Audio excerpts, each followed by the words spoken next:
hit well. That ball is out of here. Rizzo with a home run. Way back. Goodbye. Schwarber will send one out. Cubs crushing Cardinal pitching. Watch this one fly. A major league record. 6 home runs in a postseason game. And good afternoon from historic Wrigley Field, Chicago. So much hope for the future for a franchise that has been so defined by its past. This afternoon, the Chicago Cubs have a chance to eliminate their longtime rivals, the St. Louis Cardinals. Our coverage of the 2015 National League Division Series on TBS is presented by T-Mobile. The Cardinals, the best record in the big leagues. Division champs in the Central, matching up against the wild card winner, the Chicago Cubs, and the Cubs leading 2-1. Hi, everybody. Brian Anderson along with Dennis Eckersley and Joe Simpson. We'll hear from Matt Weiner in just a moment as well. And before we get into today's Game 4, Joe, let's start with yesterday and that historic performance by the Cubs. Yeah, the wind was blowing out, and the Chicago Cubs took full advantage of it. They pounded out 6 home runs last night, and that was a major league record for most home runs by one team in a postseason game. 3 of the home runs were hit by rookies, and one of the real novelties of this is that every guy in the lineup, numbers 1 through 6, had a home run last night. So the Cubs offense is really rolling right now. Well, and the St. Louis Cardinals know the stakes at their hand right now. They've been in this position before 2 years ago. They made it through, Dennis, down 2-1 to the Pirates. That's the story now against the Chicago Cubs. And they forced the hand of Mike Matheny, who goes with John Lackey on 3 days rest. Well, I'll tell you what, you can't worry about Game 5 right now. You got to go with your ace, and your ace is John Lackey, whether he's on 3 days rest or not.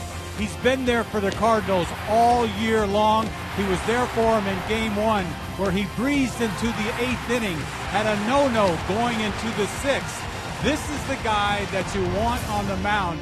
They need him desperately. Those 86 pitches have a lot to do with making it an easier decision. Yeah, 36-year-old John Lackey has been in this position before as well. Some key injuries to key players. With more on that story, we bring in the 4th member of our team, Matt Weiner. Matt? Hey, Brian. Lackey will not be throwing to Yadier Molina. It will be Tony Cruz behind the plate and batting 8th today. Remember, Molina aggravated that partially torn ligament in his left thumb, the one that cost him nearly 2 weeks at the end of the season. That happened last night. General Manager John Mozeliak told me there was never a consideration for replacing Molina on the roster. They believe he can catch if necessary. It's gripping the bat that's more of an issue. For the Cubs, Addison Russell is out at shortstop. Javier Baez starts for Russell, who strained his hamstring running out a triple last night in the 4th. He underwent an MRI today, and the Cubs are still awaiting results on that. Brian? All right, Matt, thank you. Very simple for the Cubs. A win, they move on to the League Championship Series. A loss, the Cardinals will get to host a Game 5. We got Game 4 coming up next on TBS.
Well, what a great scene here on the north side of Chicago. Wrigley Field alive, and they are ready for Game 4. 61 degrees. It is a much different day than it was yesterday. The wind is still a factor, but it's more from left field to right field, not blowing straight out as it was last night. There is the 6'6" Jason Hamill, ready to make a postseason start for the Chicago Cubs. And how about the T-Mobile batting order for the St. Louis Cardinals? This is the lineup turned in by Mike Matheny. Jason Hayward has been his most consistent hitter this postseason. Got a nice hit streak going, had a 2-run home run in last night's game. And you'll notice Tony Cruz, as Matt mentioned, is in the lineup for Yadier Molina and batting 8. That is a big story for the St. Louis Cardinals. And Eck, a big story for the Cubs. On the mound today, it is Jason Hamill. He's had some postseason experience in the past, and the Cubs are hoping to get a nice deep start out of him today. Well, he's been chomping at the bit. You know he has. He hasn't pitched since October 1st, but he gave them 31 starts, you see, this year. A nice strikeout to walk ratio. I mean, guy's a control pitcher, even though he's 6'6". He said he's got some experience with Baltimore back in 2012, a couple nice games, but he's got to be on his game, down, keep the ball down, and a slider. He throws breaking balls more to left-handed hitters, but they're looking for at least 5 innings from him, hopefully. And his catcher this afternoon will be Miguel Montero, their everyday catcher. No catching problems there for the Cubs. And the remainder of the defense remains the same with the exception of shortstop. As we told you, Addison Russell out of the lineup. Javier Baez had a rough time last night. They're hoping that he will relax and enjoy himself out there today at shortstop. Schwarber, Fowler, and Soler from left to right. Good outfield, good arms, all. And all the pieces put in place. Home plate umpire this afternoon is Mark Carlson. 6-man umpiring crew, a jam-packed Wrigley Field, over 40,000 on hand to see this Game 4. And the Cardinals and the Cubs, long-time rivals, matching up in what is an elimination game for St. Louis. First pitch of the ball game is on the way, and it's down and out, and away we go from Wrigley Field. One note about the St. Louis Cardinals, I mentioned they've been in this position before. Remember, they've been to 4 consecutive League Championship Series, and they have won 5 straight Division Series games when facing elimination. So they are a cool, calm bunch. At least they showed that in the clubhouse before this Game 4. And Carpenter lines one to right field. That's down for a base hit. And right away, Carpenter with a single, and the Cardinals with a man on. Matt Carpenter with his second hit of this postseason, now 2 for 13. That includes a homer. Now Jason Hamill making his 4th career postseason start. It's his 5th career appearance. And let's take a look at the Chevrolet pitch tracks on Hamill. Well, as you see right there, it's kind of 50-50 with his fastball breaking ball. 2 different types of breaking balls, slider and then the curveball to a left-hander. But even though he's 6'6", he has a hard time keeping the ball down. Stephen Piscotty with a man on to start this game. Carpenter with a single. And Piscotty deep into left center field. That is way back. And goodbye, a home run. Stephen Piscotty, a 2-run shot. 3rd postseason home run for Piscotty. Just like that, the St. Louis Cardinals up 2-0. That is a statement by the St. Louis Cardinals. Just quiets this crowd in an absolute heartbeat. Another fastball he left middle in, and Piscotty does not miss it. And the ball is flying out of the ballpark again today. Well, this Piscotty has really put on a show. We've been talking a lot about the Cubs rookies. This guy has really struck the ball well. He's playing good at first base. What a start. And now Matt Holliday, and he's swinging away at the first pitch. He fouls it back. Well, Piscotty now with 6 hits in this postseason already. He was 2 for 4 yesterday, hit a 2-run home run late in the game yesterday. And his 3rd home run of the postseason. All this talk about the Cubs rookies, and rightly so, and they've had a big impact on this series. But Piscotty is a rookie as well, and he has been the Cardinals' best power hitter so far in this postseason. And a fastball high from Hamill to Holiday. First innings have been a problem for Hamill all year. He's had allowed a .302 batting average in the first inning, and not counting today, in 31 starts, he'd given up 23 runs. And a swing and a miss. Holiday strikes out Jason Hamill with a slider. It's a very important pitch for him. Well, Chris Maloney kind enough to wear a microphone for us. Let's hear what he thought on that home run by Piscotty.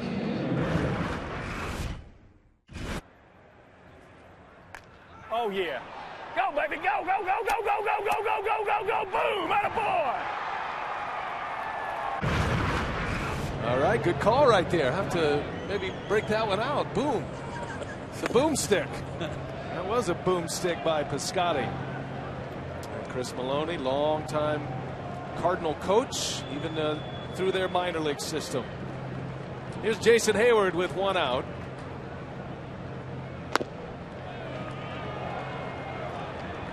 Hayward having a very good postseason and has good numbers against Hamill throughout his career. He is 4 for 12 so far in this series. Does have a home run.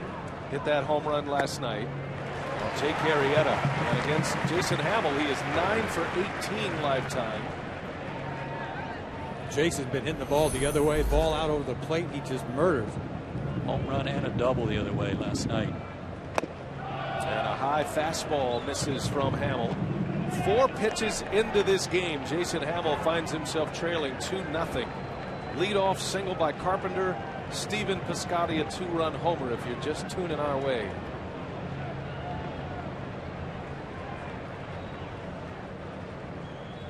And a 3-1. He is low, ball 4. Hayward is on. The third base runner in the first 4 faced. And a base stealer aboard for St. Louis. With Johnny Peralta coming up. Stingy strike zone right there. You got to have that pitch. 3-1 pitch, bottom of the strike zone. And that's where he's got to live, is at the bottom of the zone. Big, tall guy, 6'6", 225. So that'll bring up Peralta now with one away.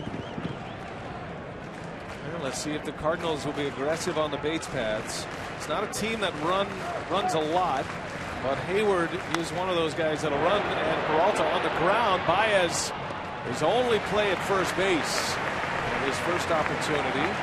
Filling in for Addison Russell. There is out number 2, and Hayward advances to second. It's going to be interesting to watch Baez today, Joe. He did not play well defensively yesterday. He is thought to be a very good defender. Coming up from the Cubs minor league system, he took over for Russell, who was injured last night, and he gets the start here today. Joe Madden said as much before the ball game, said that he was surprised at how nervous he appeared to be last night. He hopes that the jitters are gone. Now 2 gone. Here is Randall Grichuk.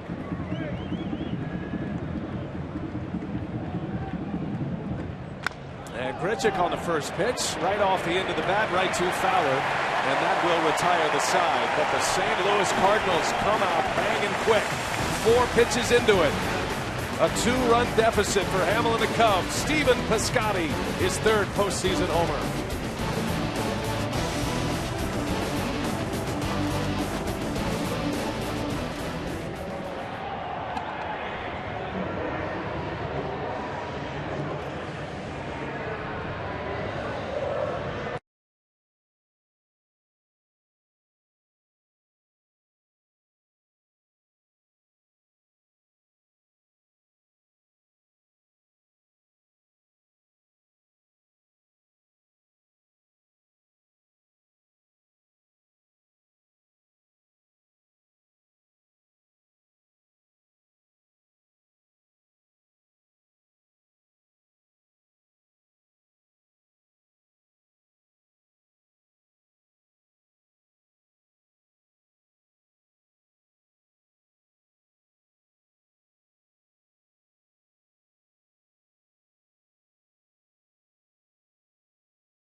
For the first time, here's the batting order presented by T-Mobile, turned in by Joe Madden.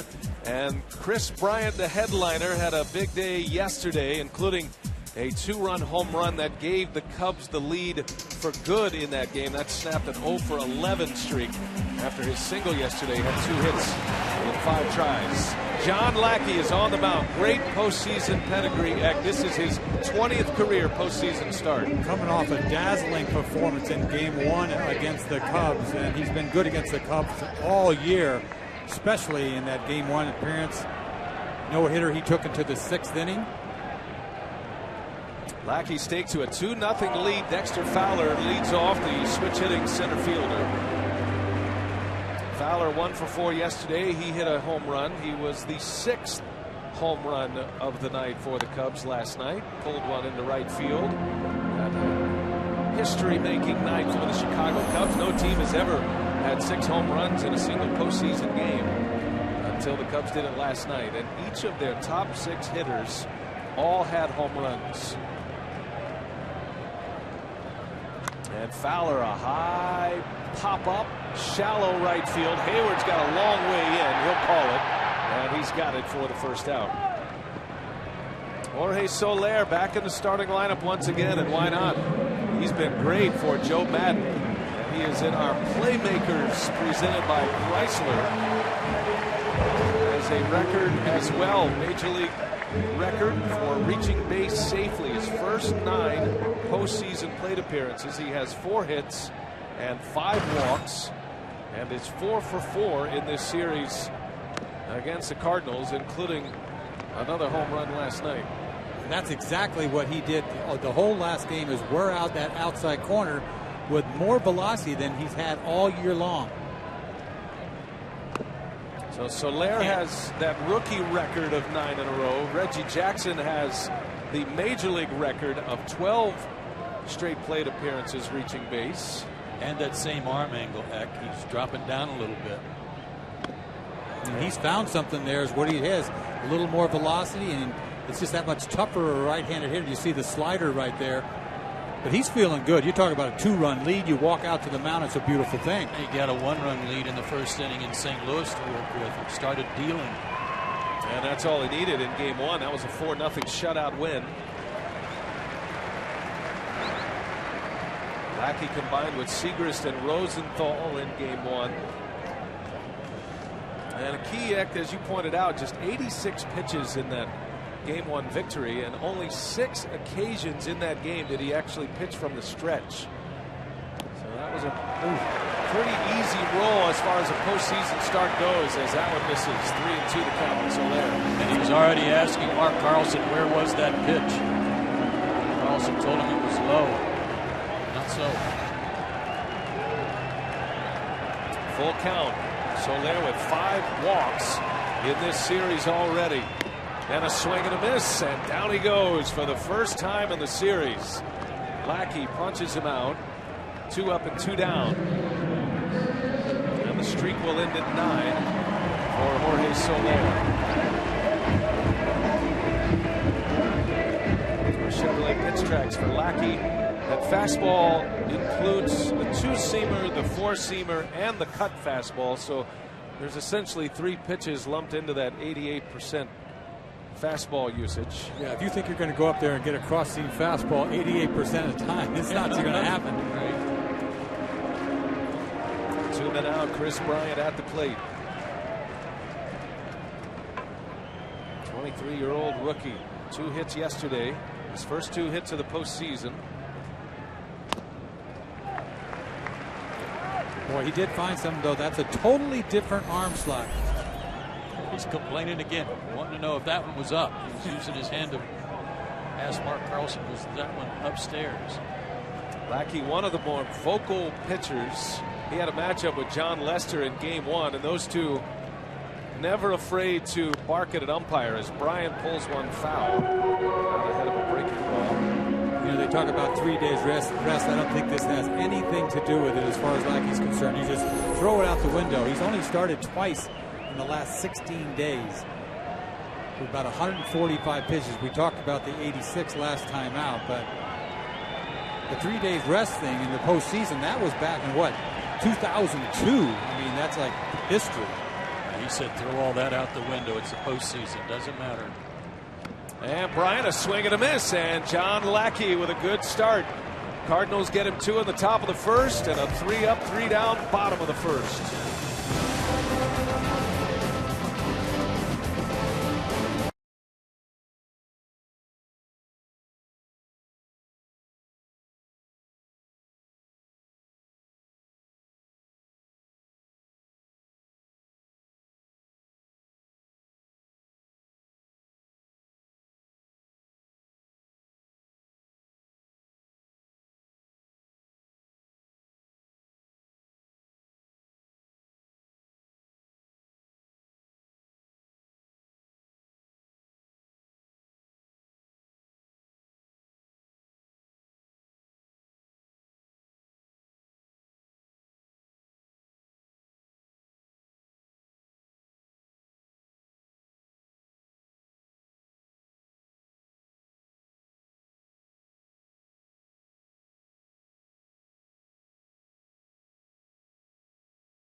Aerial coverage this afternoon provided by Goodyear. Everything Goodyear has learned making tires that go the distance inspires what they roll into yours. Goodyear, more driven.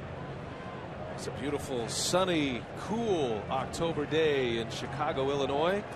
And the shadows could play a factor here for the hitters. Tough to see. Not so far for Stephen Piscotty anyway, with a 2-run home run to give the Cardinals the lead. And now Hamill back to work, facing Colton Wong.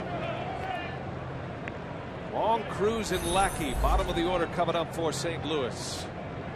Cardinals get 2 runs on 2 hits and a walk in the first inning.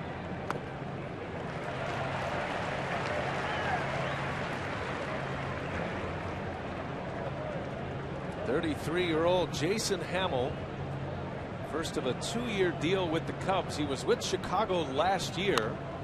Traded to the Oakland Athletics. He was part of that deal that brought Addison Russell to Chicago. He went with Samardzija to Oakland. And Eck, his last pitch in the postseason prior to this start today was that giving up that game-winning base hit by Salvador Perez of the Royals in the wild card game last year. Oh, you don't want to remember that. I'll tell you, this year he started off first half of the season. He was lights out.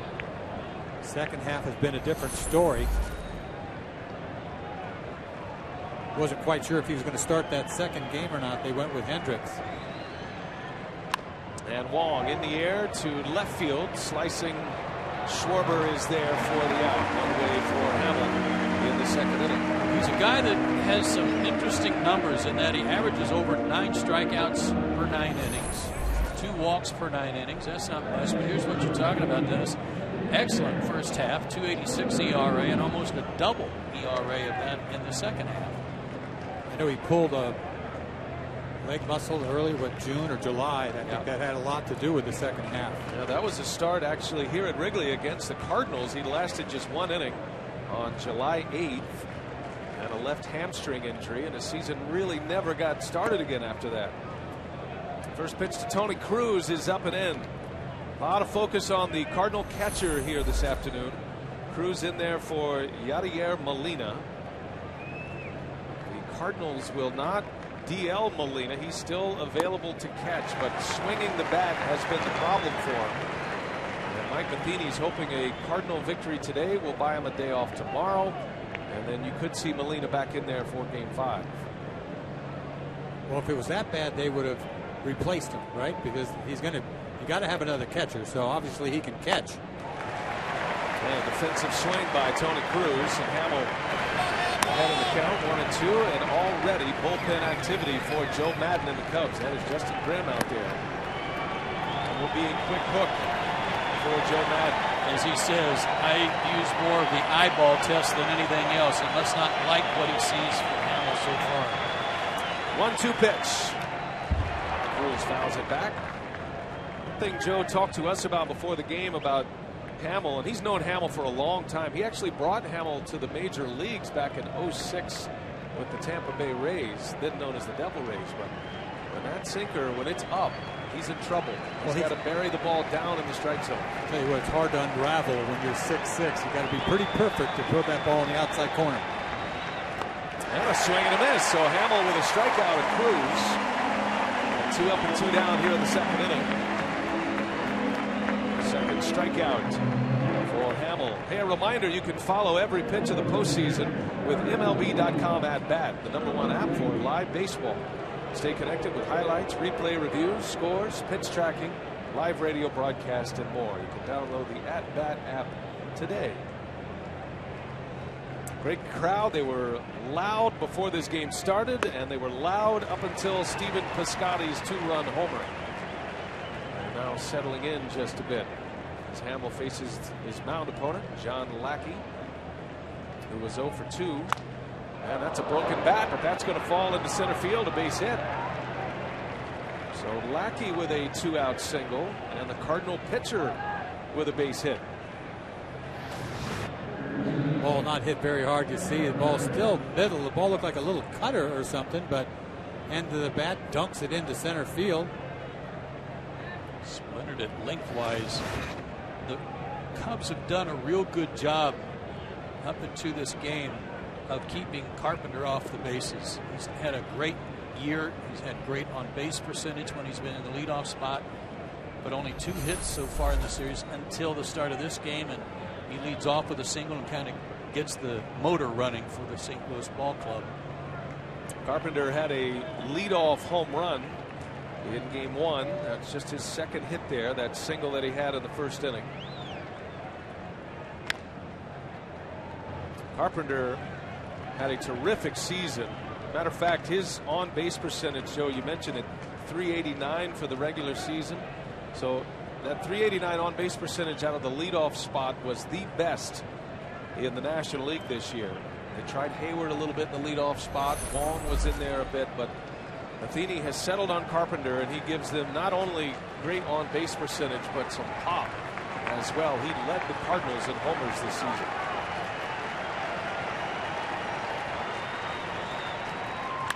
And that one's in the air. Center field, easing back is Fowler with the glasses on. And that will retire the side. Hamill needed that for the Cubs. They score a second. Lackey back on the mound. Rizzo, Castro, Schwarber coming up.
MLB Memory Bank moment presented by Bank of America. In the 2003 NLDS, the Cubs defeated the Braves 3-2, advancing to the NLCS against the Marlins. And the 2003 NLDS is the Cubs' only series win since 1908. They were in the World Series. We invite you to share your favorite baseball memories all season long using hashtag MLB Memory Bank. 0-4 are the Cubs in postseason when they can eliminate an opponent, and never won a postseason series at Wrigley to celebrate.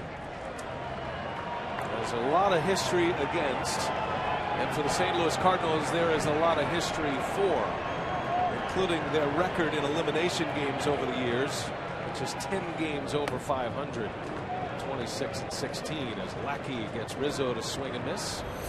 Off we go here in the bottom of the second inning. Rizzo, Castro, Schwarber, Lackey with a 1-2-3 first and a couple of strikeouts. These guys are getting some funny swings, Dennis. I don't know if this arm angle change that he's got is causing them to pick the ball up late, but that was a late reaction by Rizzo. I totally think it is. And usually if you think you drop down, a left-hander would have a better look at you, but they look like it's a little deceiving. Wow, way inside. That ball might have hit him had he not fouled it off. He reacted to that ball so late. This ball gets in his kitchen. You see, it's not a strike. It's a beautiful, perfect pitch. Hit it off his leg. Rizzo stands right on top of home plate and led all of Major League Baseball in hit by pitches this season. He dares a pitcher to work inside on him.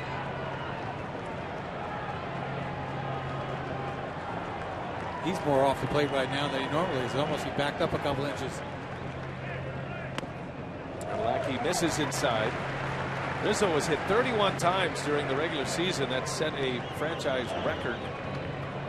The shift on for Rizzo with the 3 infielders on the right side.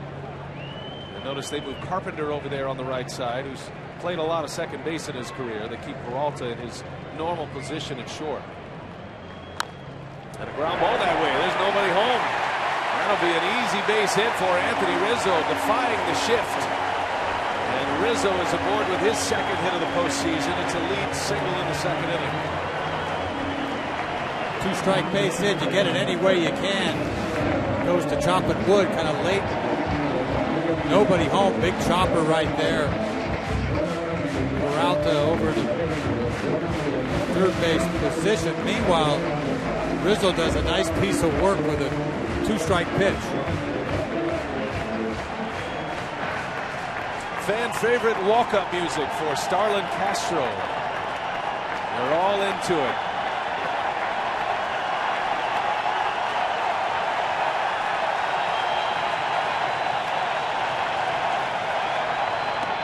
Inside, almost hit it. Starlin Castro has had a good series at the plate. He was 2 for 4 yesterday. Had a key home run in yesterday's game that tied the game at 2 apiece after the Cardinals had taken the lead. That's a statement right there, throwing that ball in on Castro like, hello, we know you're there.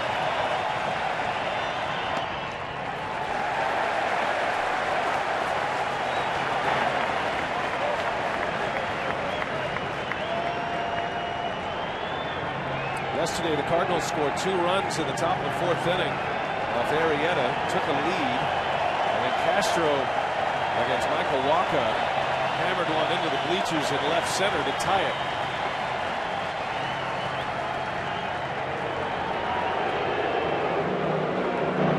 It was on a first pitch curveball from Michael Wacha. Those are the numbers for Lackey. He's got a lot of great numbers that point to the start here today on 3 days rest. 2.89 ERA in elimination games. This is his 4th career start. And a ground ball, backhanded Peralta from a knee. Throw to second is in time. Johnny Peralta retires the lead man, Rizzo. Castro will reach on a fielder's choice. That wasn't just a little bit of a drop in arm angle. He went sidearm on that. Almost Laredo.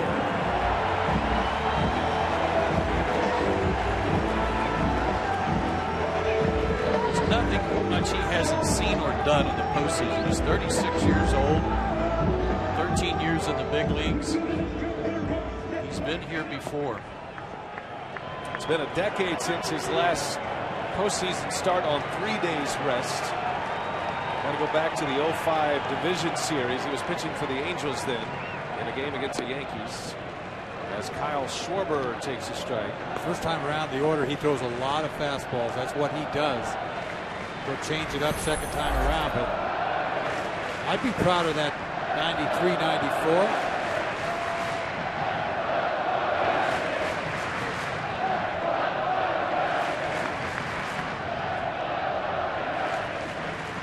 Schwarber, a shot back up the middle and a base hit. And Castro will hold his ground at second base.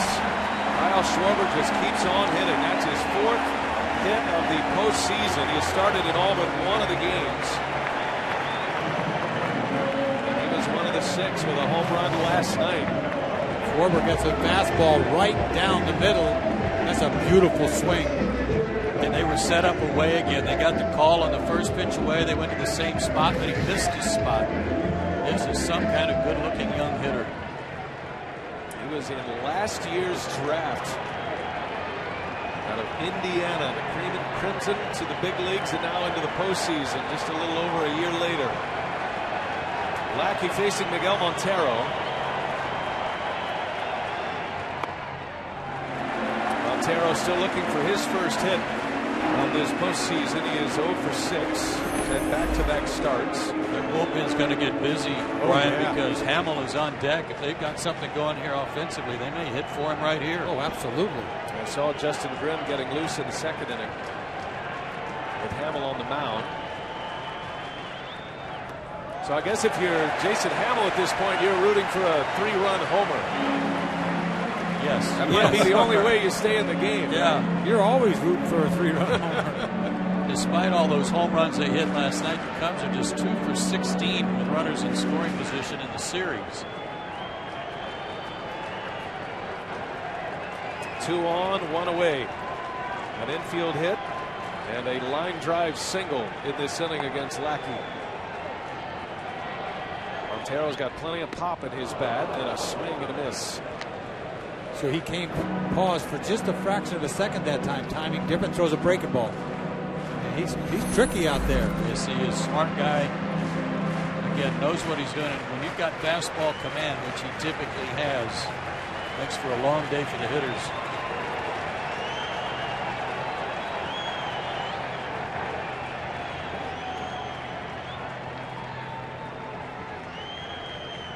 Two balls and a strike, and a quick release there by Lackey. Misses down and away. See that quick pause? He doesn't come set very long. Trying to mess with the hitter's timing. Yeah, it's borderline ball. Yes.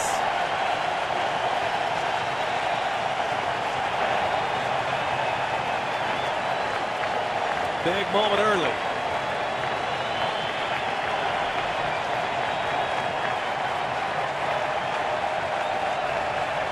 Hitters count for Montero on a swing and a foul. Once again, 3-1 breaking ball behind the count. Throws breaking stuff. Good swing. I always wonder about the timing and the rhythm with a new catcher in. And Yadier Molina's maybe the best that ever lived back there at that part of the game. The sequencing with the starting pitcher. You see Cruz out to talk to Lackey. Lackey's the guy that wants to get going. He knows what he wants, and there's been a little hesitation between these pitches. And the first game in St. Louis was a fast game by postseason standards, and he just wants to get it back from the catcher and throw the next pitch. Molina will be heavily involved today with Cruz. You'll see him on the bench talking to his catching counterpart and talking with the manager, Mike Matheny. As a significant loss for St. Louis. Big pitch right here. Full count, 1 out. Cardinals are looking to turn 2 here. And Montero, a swing and a miss. John Lackey with a big K early. His 3rd strikeout. Goes right after him, and down goes Montero. After a couple of breaking balls when he was behind the count, that one looks like gas. See that little 3/4 angle. Leaves it out over, but he upper swings this ball. Misses it badly. Overswung a little bit of an uppercut. Nice comeback from a 3-1 count.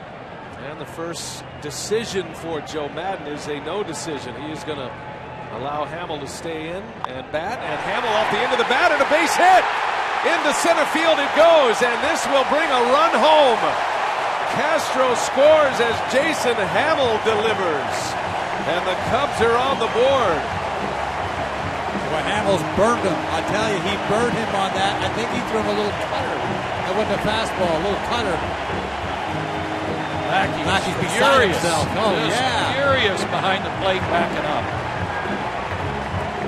That will get your goat. I'll tell you what, when a pitcher does this, 2 outs, that's a breaking ball. Just left it right there. He's ready to snap. Wanted to throw a fastball, he said, did he? He threw a breaking ball. Yeah. He's yelling at him, maybe. Jason Hamill had 11 hits during the regular season this season and 4 runs batted in. Handles the bat pretty well, and he has delivered with a big one in the second inning of this one. Now it's Baez into right field, way back. Javier Baez, a 3-run home run. Wow. Wow. Whoa.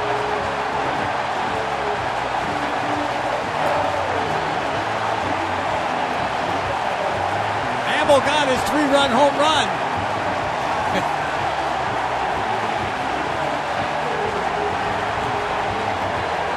First pitch fastball, look out. Every Cubs fan knows that Javier Baez has as much power as any player on this roster. And Baez has his postseason moment right here. Bam! 3-run opposite field home run. That ball is on the corner. That wasn't a bad pitch. No, and he had just got some extension. That ball's way out of here.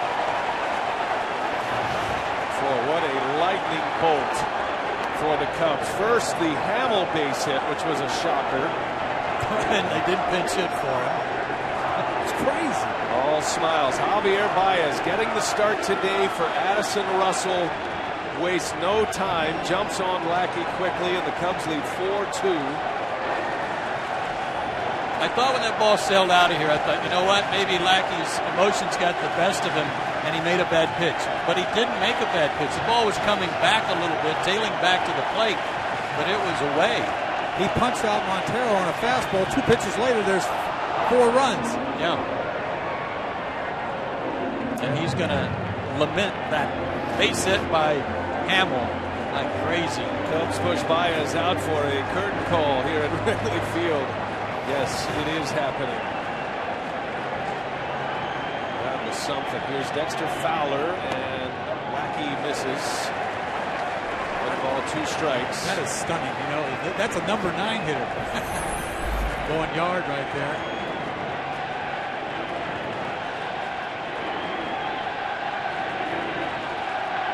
Started to get on Lackey.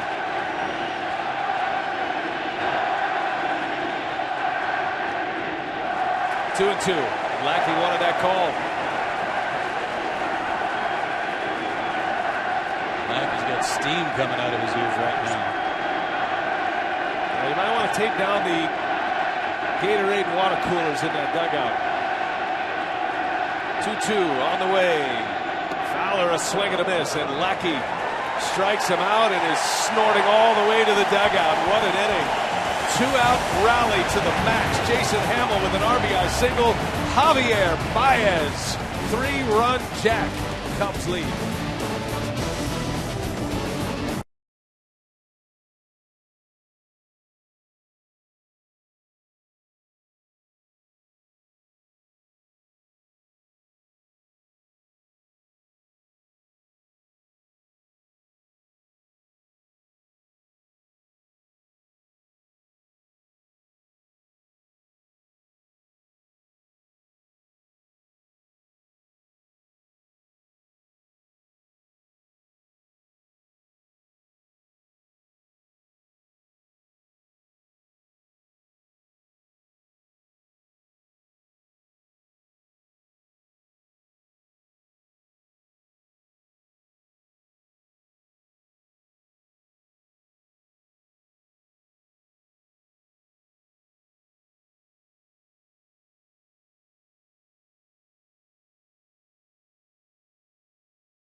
Oh, John Lackey fighting mad after that 4-run outburst by the Cubs. He is livid, and I think not so much the home run. It went back to the pitcher Hamill getting a base hit off him. He threw him a breaking ball, sped up his bat. Steven Piscotty, who hit a 2-run homer in the first inning. That's where the anger started. There was already a fuse lit on that little weak 2-strike ground ball base hit by Rizzo. He didn't appreciate that very much either. We've got some interesting images to show you from Lackey that might tell a story. Remember, we hit the air talking about the injury to Molina in the pitch sequence, and this is after that base hit, and you don't want to read all the words from his lips, but he does say throw the fastball. Right, it's like he didn't want to throw that pitch. It's almost like he was mad at Cruz. A little soft liner in the sun. Castro makes a catch on Piscotty for out number 1. So the Chicago Cubs now, that Baez homer gives them 8 home runs from 7 different players. And while Javier Baez is not classified as a rookie any longer, he's still only 22 years of age. And the Cubs are getting impressive production from players 23 and younger all across their lineup. Just crazy. Matt Holliday now. And a strike in there from Hamill. That all went so fast. Think about Jason Hamill giving up 2 runs in the first 4 pitches of the game, and then in a 2-pitch swing by Lackey, there were 4 runs on the board for the Chicago Cubs. And let's not wash over the decision by Madden to let Hamill hit for himself to try to continue on in this game on the mound. That set it all up. I'm sure he never expected a base hit and an RBI. Neither did Lackey. If Montero had reached base, there's no way Hamill would have hit. Right. He'd have been out of the game. So he took matters into his own hand, got a base hit, and Baez did his thing. Well, how many pitchers are up there hunting first pitch breaking balls, by the way? As Holliday fouls it off. I tell you what, he swung fastball and he threw him a breaking ball. I mean, I've run in as a hitter, pitcher. Yeah. I thought I hit a fastball, and I come back to the dugout saying, it was a slider, it was anger. Is that what we call pitcher speed?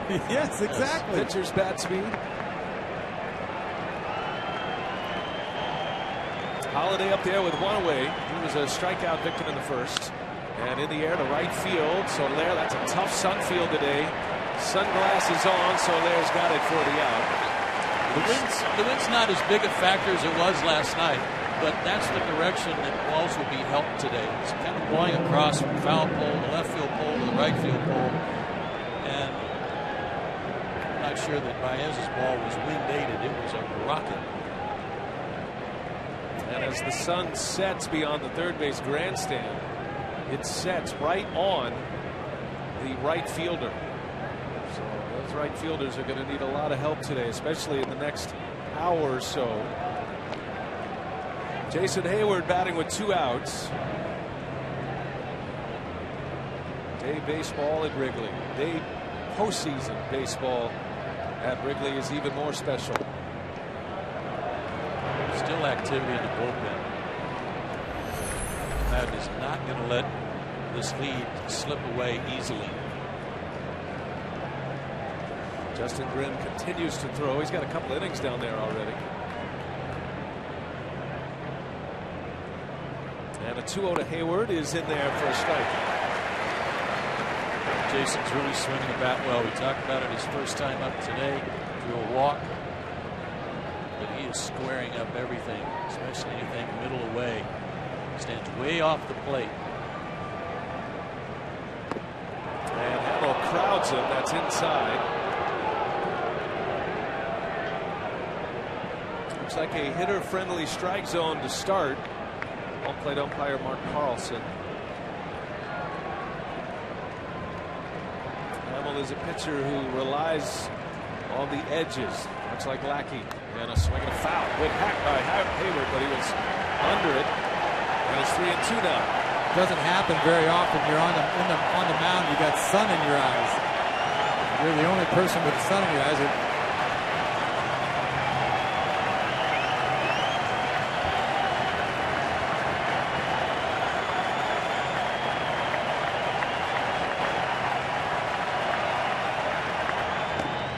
lost him. Hayward draws the walk. So back into the stretch goes Hamill. Jason Hayward is aboard. His second walk of the game. And Joe Maddon's yelling at his pitching coach, Chris Bosio. He'll have a chat with his starting pitcher. I wonder if the pitching coach says, what do you want me to say right here? Or probably knows. What if you say you go? Why don't you go, Skip? I know if it were the Cardinals and the way John Lackey was feeling last inning, I'm not sure I'd want to go out. So Chris Bosio, who once threw a no-hitter in the major leagues, is a member of the Mariners. Fine pitching coach for the Chicago Cubs. He's done a great job here, and he's the only coach that was a holdover when Madden took the job. One of his philosophies is to pitch inside. You got to establish inside to make everything else work. He drills and grooms these guys to that. So Bosio has had his say. There's Bosio, and now Hamill will face Johnny Peralta, a very dangerous bat. He was among National League leaders at the shortstop position in home runs this year. Top 4 in the major leagues as well for home runs by a shortstop. And when you consider the ballpark he plays in, you have to put him in that category as one of the premier power hitting shortstops in all of baseball. Pitcher friendly Busch Stadium in St. Louis. Peralta hit 17 this year.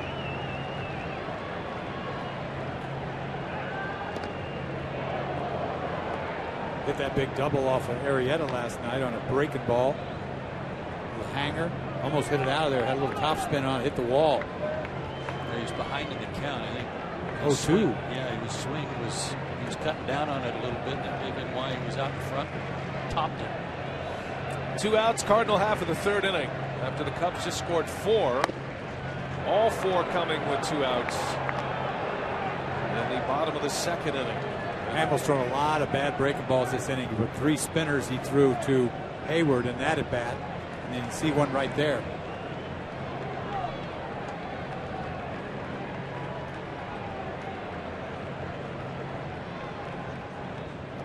And a swing and a miss. Snap throw to first. Close play. Got him.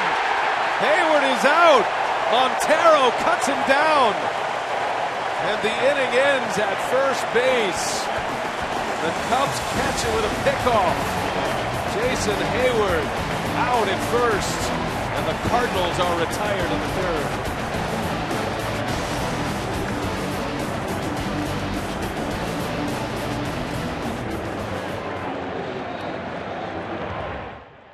Me and Joe, you take the second.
Cubs with a 4-2 lead, game 4 of this National League Division Series, and the Cubs leading 2-1 in this best of 5. John Lackey back to work. Jorge Soler at the plate.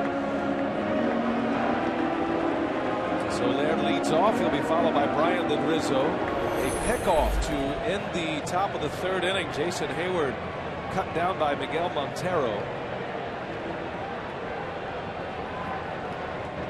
Lackey returns after giving up 4 last inning, all with 2 outs. And that quick strike by Javier Baez, batting out of the 9th spot in the order. Madden has his pitcher batting 8th, and Baez with a 3-run home run jumped on the first pitch from Lackey.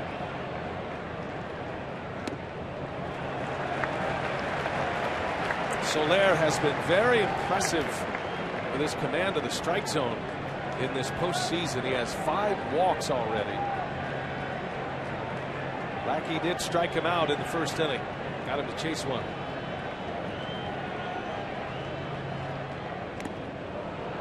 He chases one there, 2-2. Good off-speed pitch, though. Guy who's a dead red fastball hitter, and he 2-1. Came back with that off-speed pitch. Beauty.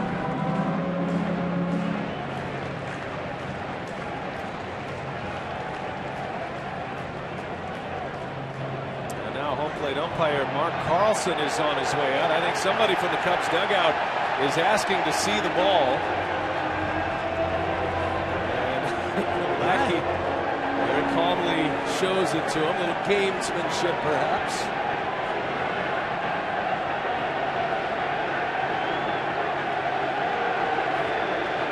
What's that all about? I don't get it. Yeah, it's a breaking ball. Didn't throw the ball out. And Lackey tried to throw that one through the backstop. 95 miles an hour, and he missed with it. And again, asking for pitchers up.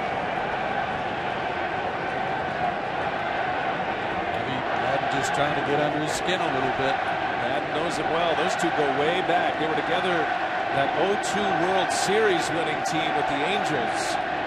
Lackey's rookie year. Madden was the bench coach that season for Minnesota. Kind of plays right to the crowd. They've been yelling Lackey to end the last inning. And Soler will take the walk. Joe, let's go back to the pickoff that ended the Cardinal half of the 3rd inning. We've been talking a lot about Montero picking balls in the dirt and then throwing. He got a great pitch to throw on here.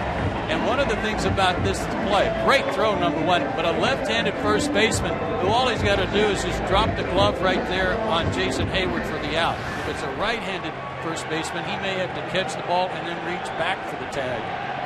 Great throw. And it's followed up with a leadoff walk the next half inning. Now Bryant is at the plate. Cut it a miss. Well, he just tied him up right there with a fastball.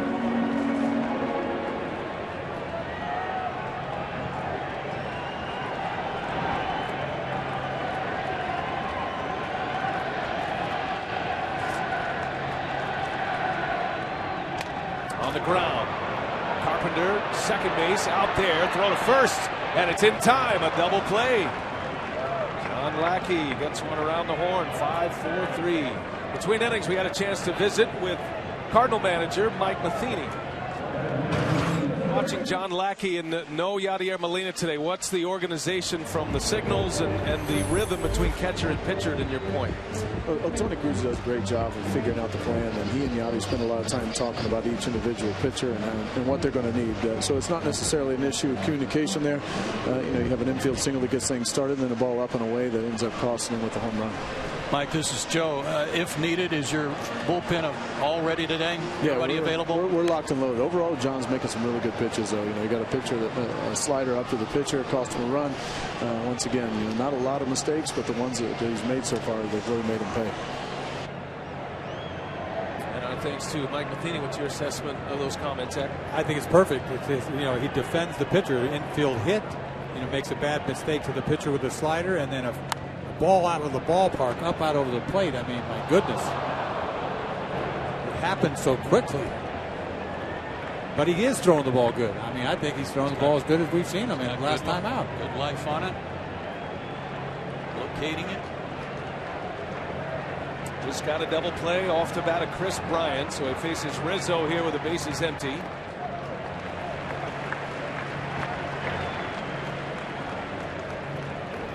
Has been burying that fastball to this side of the plate that's in on Rizzo. Working it away to right-handers, working it in on the lefties. That same spot, glove side, inside corner. 1 ball, 2 strikes. Rizzo, a swing and a miss. Cruz blocks it and will secure the strikeout at first to end the inning. Scoreless third for John Lackey. Cubs have a lead. Elimination day for the Cardinals.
Our coverage of the 2015 National League Division Series on TBS is presented by T-Mobile. And those late afternoon shadows starting to creep out into the outfield now at Wrigley Field. 4-2 Cubs. Cardinals got a 2-run homer from Piscotty in the first inning. Jason Hamill drove in a run in the second with 2 outs, and then Javier Baez a 3-run home run. 2 pitches just like that. The Cubs had 4 on the board. Lackey's come back. He worked a scoreless third, and now we head to the 4th inning with Johnny Peralta at the plate. He was up there when Jason Hayward was cut down on the pickoff play to end third. So it'll be Peralta, Grichuk, and Wong to start it against Jason Hamill, who starts this inning with bullpen activity behind him once again. I know there's only room for 2 pitching rubbers here at Wrigley Field, but I think he might have 5 guys warming up right now if he had enough room. And Justin Grimm has been warming up in each of the last 3 innings. Meanwhile, the zone got small. That second pitch was a strike. Called it down. Now he's 3-0. The leash is short. Peralta grounded to short in the first inning. And Hamill issues the walk. So Peralta will reach. Between innings, we had a chance to hear from Joe Madden, who is on his way out to make a pitching change here. And we'll let you hear his thoughts. But he's going to make a change. And he's asking for the right-hander, Justin Grimm, with Grichuk coming up. So yes, indeed, the leash is short. And we have a pitching change in inning number 4. Grimm finally gets into the game.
Let's go inside the booth, presented by Esurance, proud partner of Major League Baseball. Brian Anderson with Dennis Eckersley and Joe Simpson. And there's a lot going on in this game already, guys. Heck, pitching changes.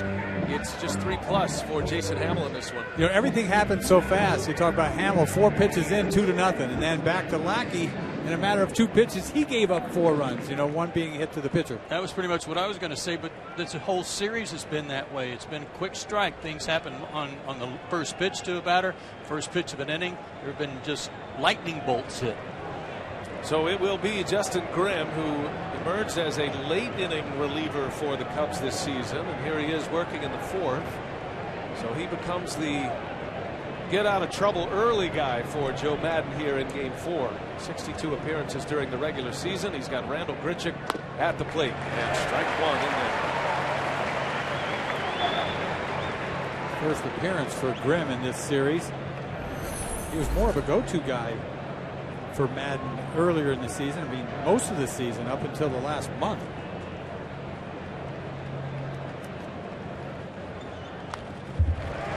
He can bring it too. Good down and breaking ball. Nice fresh arm right now.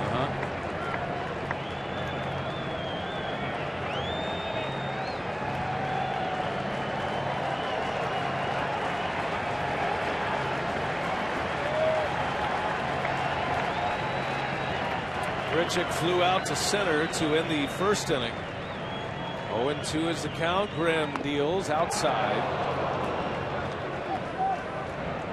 Brian, what was it a couple of years ago when the Rays were down 2-1 to the Red Sox, and I think was it Hellickson that started for the Rays? Jeremy Hellickson. And then it was all of a sudden it was Johnny Holstaff for Joe Madden. He went to his bullpen early. He's never been afraid to do that. All of his postseason runs.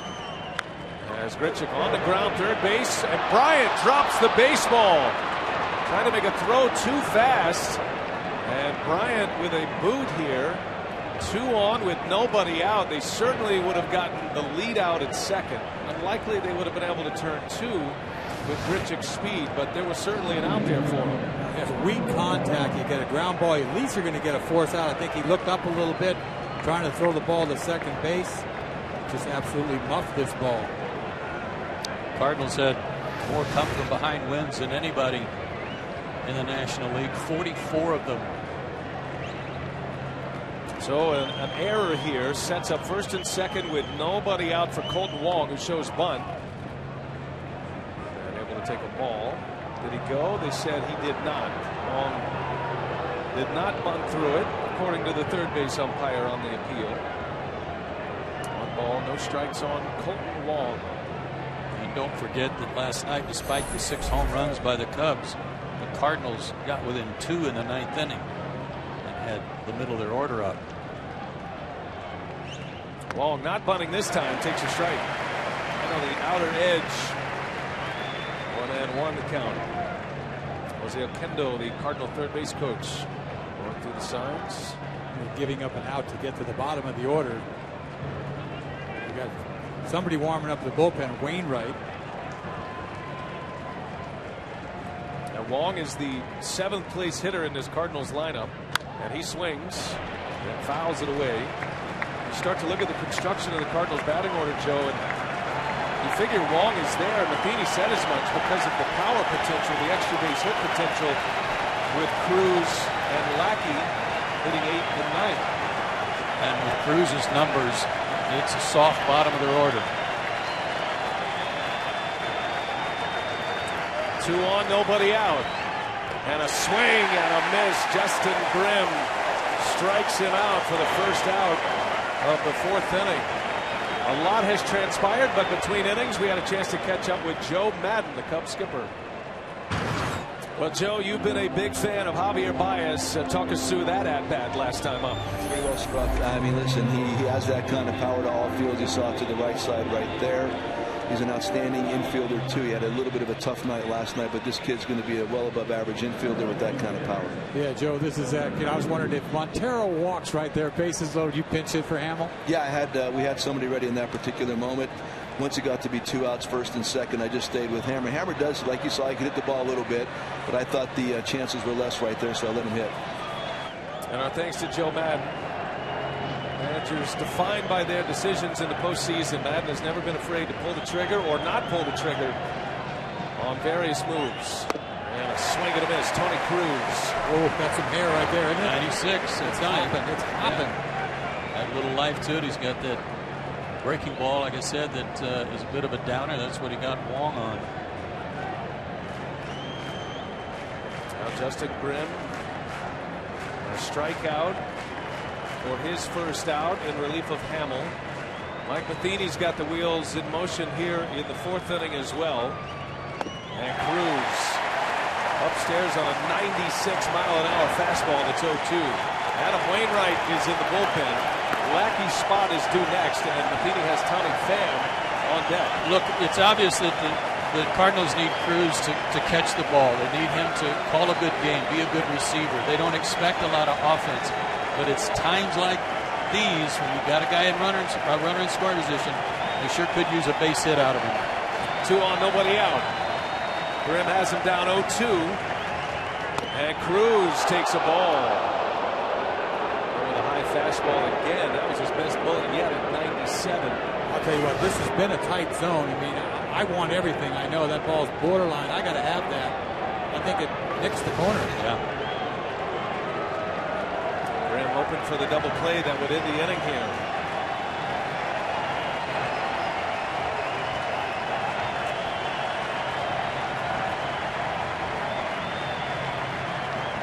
And the 1-2, a swing and a miss. He struck him out.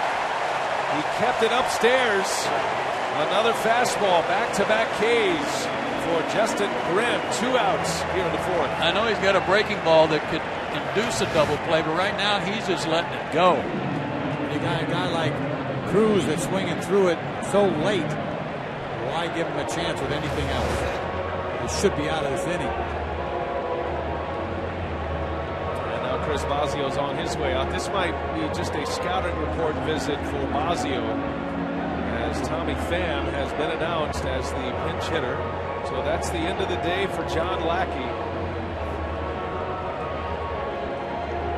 Lackey coming back on 3 days rest. And in a 2-pitch span, 4 runs on the board in the 2nd inning. And it's going to be a short start for him here in Game 4. I don't think it had anything to do with 3 days rest, believe me.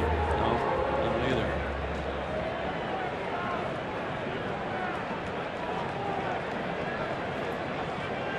So Lackey becomes cheerleader at this point.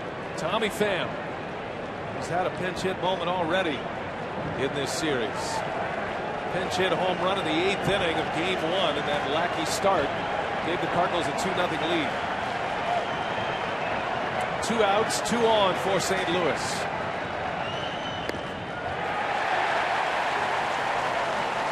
Open up the strike zone there. That looked a little wide.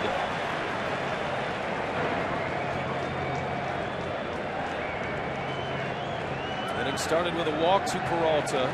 Bryant committed the error that allowed Grichuk on. That was a huge home run in Game 1 that Fan hit. It was a 1-0 ball game. Bottom of the 8th, gave the Cardinals a little breathing room, and then after a walk, Piscotty followed with another home run. 3-1 fastball. I wonder if he'll throw him a hook at some point.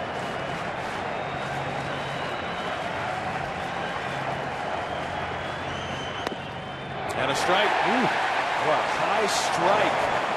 Tommy Pham rightfully upset, and Mike Matheny is giving Mark Carlson an earful behind home plate. One was a ball, one's a strike. Yeah. Strike. That's been the go-to pitch for Grimm. He's got a hammer for you though too. 2 on, 2 out. Back-to-back strikeouts. Grimm deals and a swing and a miss. Justin Grimm strikes out 3 straight. Inning over. Cardinals had 2 on, nobody out. Cannot score. Grimm with 3 punch-outs. Back to the fastball he goes.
Let's take a look at the upcoming postseason television schedule. Coming up next on TBS, it is the Dodgers and the Mets. And the Mets a chance to eliminate Los Angeles from the postseason. A Dodger win, that series would return to Dodger Stadium. Tomorrow, the American League is back in it. 2 Game 5, Rangers, Blue Jays, Astros, Royals. And then that's the action on Thursday, all if necessary.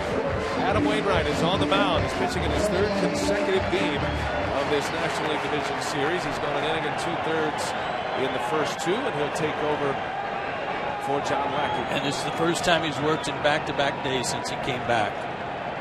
Last night got burned on a first pitch fastball. Look for him to set up that breaking ball, set up the hitters with an early breaking ball or two. Starlin Castro always ready to swing at the first pitch. Gets an off-speed pitch. After you give a home run like that first pitch, you kidding me? I'm not doing that again. Wainwright gave up 3 hits and a run last night.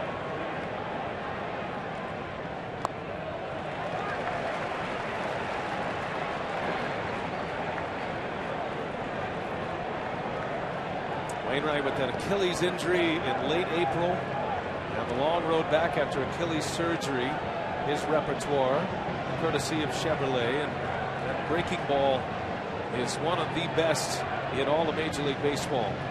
His signature pitch, and that's on the ground, backhanded by the sure-handed Johnny Peralta. There is out number 1. Castro is retired. Matt Weiner with more on Adam Wainwright returning to the spotlight here in this postseason.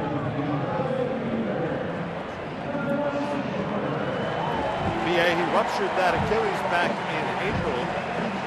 I asked him the other day why he promised to come back this season. It's normally a 10 to 12 month injury. He said, why not go for great? And if you fall short, so be it. But he is the emotional leader of this team. Matt Carpenter told me he had goosebumps when he saw him in the game the other day. That was a great response from the St. Louis crowd when he came out of the bullpen. Here's Kyle Schwarber, and he swings at the first pitch. They have the shift on. Long run in for Wong. Makes a nice play to retire Schwarber. Boy, Wong had to cover some ground. That's 2 nice plays today. He made a great turn on the double play back in the 3rd inning. He's so deep. He's on the grass. Look at him out there. He's got a long ways to go. Nothing can go wrong in this play. The exchange takes place. Bang, bang at first.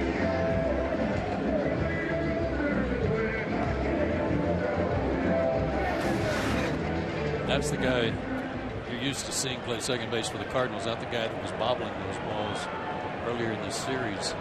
He has made some highlight reel plays already, but did have a couple of miscues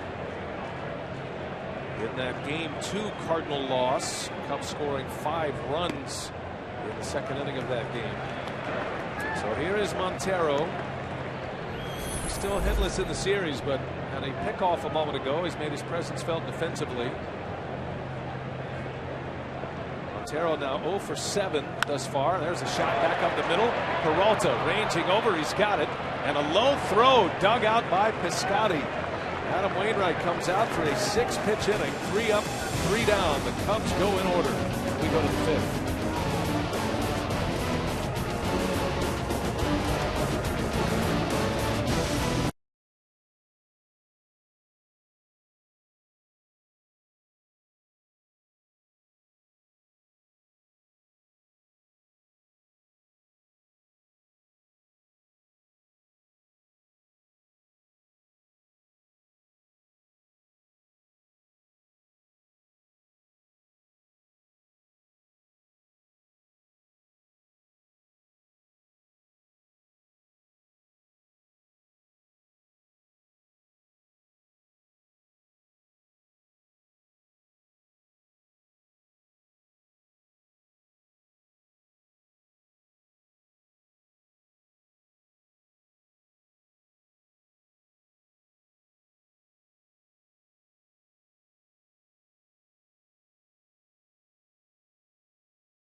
coverage provided by Goodyear. Everything Goodyear has learned making tires that go the distance inspires what they roll into yours. Goodyear, more driven.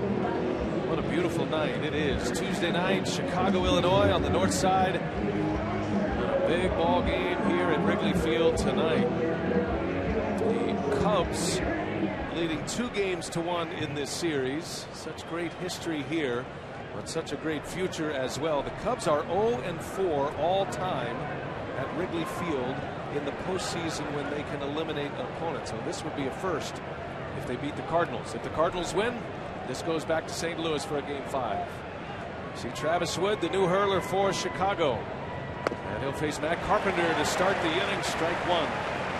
Can be kind of a matchup game the rest of the way, I think, for the Cubs, depending on who's due up. And just go lefty righty accordingly for Joe Madden. Feels like every pitcher from now on will enter into the game with somebody else warming up in the bullpen behind him. Travis Wood's giving him some big outs. There's Trevor Cahill getting loose. He has been outstanding so far in this series. Well, Justin Grimm with 3 consecutive strikeouts with 2 on and nobody out, getting the Cubs through that 4th inning. Missed opportunity for St. Louis. A lot of emotion on that punch out of Pham, and rightly so. 2 on, nobody out, and air almost cost him. He was just cutting it loose too. All fastballs. Got the benefit of some high strike calls. Yes, he did. On the fastball. Here's a 1-2. And that misses. 2-2 to Carpenter. Wood gave them 7 outs in Game 2. He got 1 out last night. He will pitch up in the zone too. Good change up. And a swing and a miss. Wood strikes out Carpenter for the first out of this 5th inning. Last 4 outs have been via the strikeout. Piscotty coming up. StatCast is powered by Amazon Web Services, and this is the first inning home run by Stephen Piscotty. Exit velocity 109. That is extremely hot coming off the bat. Bomb out of here, almost out of the gates. That was the 4th pitch of the ball game. Tell you what, he goes up there hacking first pitch, because 9th inning last night he hit that first pitch off Rondon into the right field bleachers. First pitch tonight, gone center field. Strong, wiry power. You know, he's not real big. He's tall and he's strong, but he's not huge. He might still put on a little weight, get a little stronger even. One of the things I've noticed about the Cardinals hitters when I've watched this series is how many of these guys keep their top hand on the bat. They don't have the top hand flying off like a lot of people. Shortens their arc a little bit. Top hand a little more emphasis on the top hand for these guys. Wood deals an 0-2, and Piscotty just got a piece. A foul ball. Fouled off a good changeup right there. Boy, you make a pitch like that, you want an out. You don't want to have to try to make that same pitch again, is why. You almost want weak contact. He could swing and miss. That's cool too.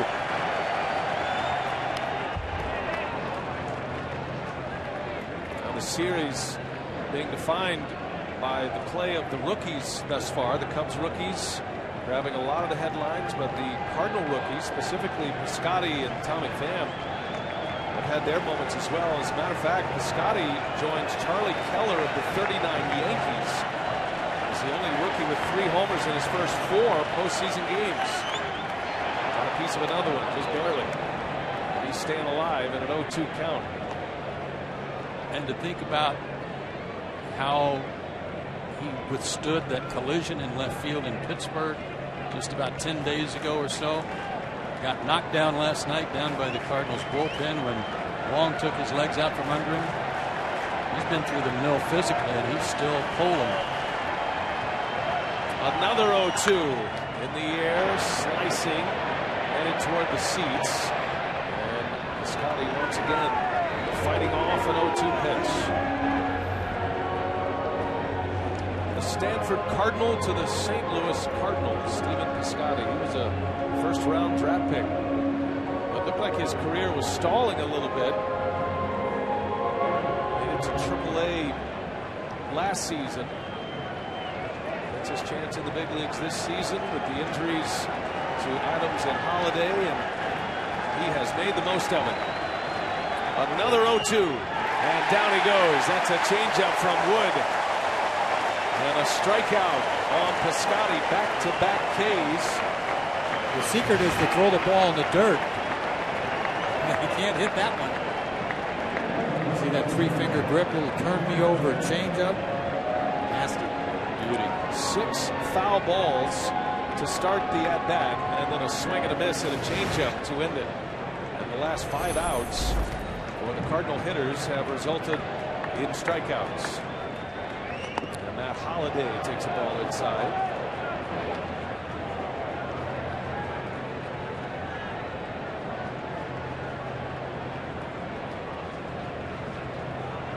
Holiday's injury that opened the door for Piscotty, a quad injury, and that one in the air, a little bit in on the label, and Fowler will size it up, and that's the inning. So you get 3 from Grin, 3 strikeouts, 3 up, 3 down from Travis Wood. Cubs still lead 4-2.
Chicago Cubs lead the St. Louis Cardinals. Game 4 of this NLDS. It's a 4-2 Cubs lead. And a reminder that official caps, hoodies, jackets, and more, you can celebrate with your favorite team at the MLB.com shop.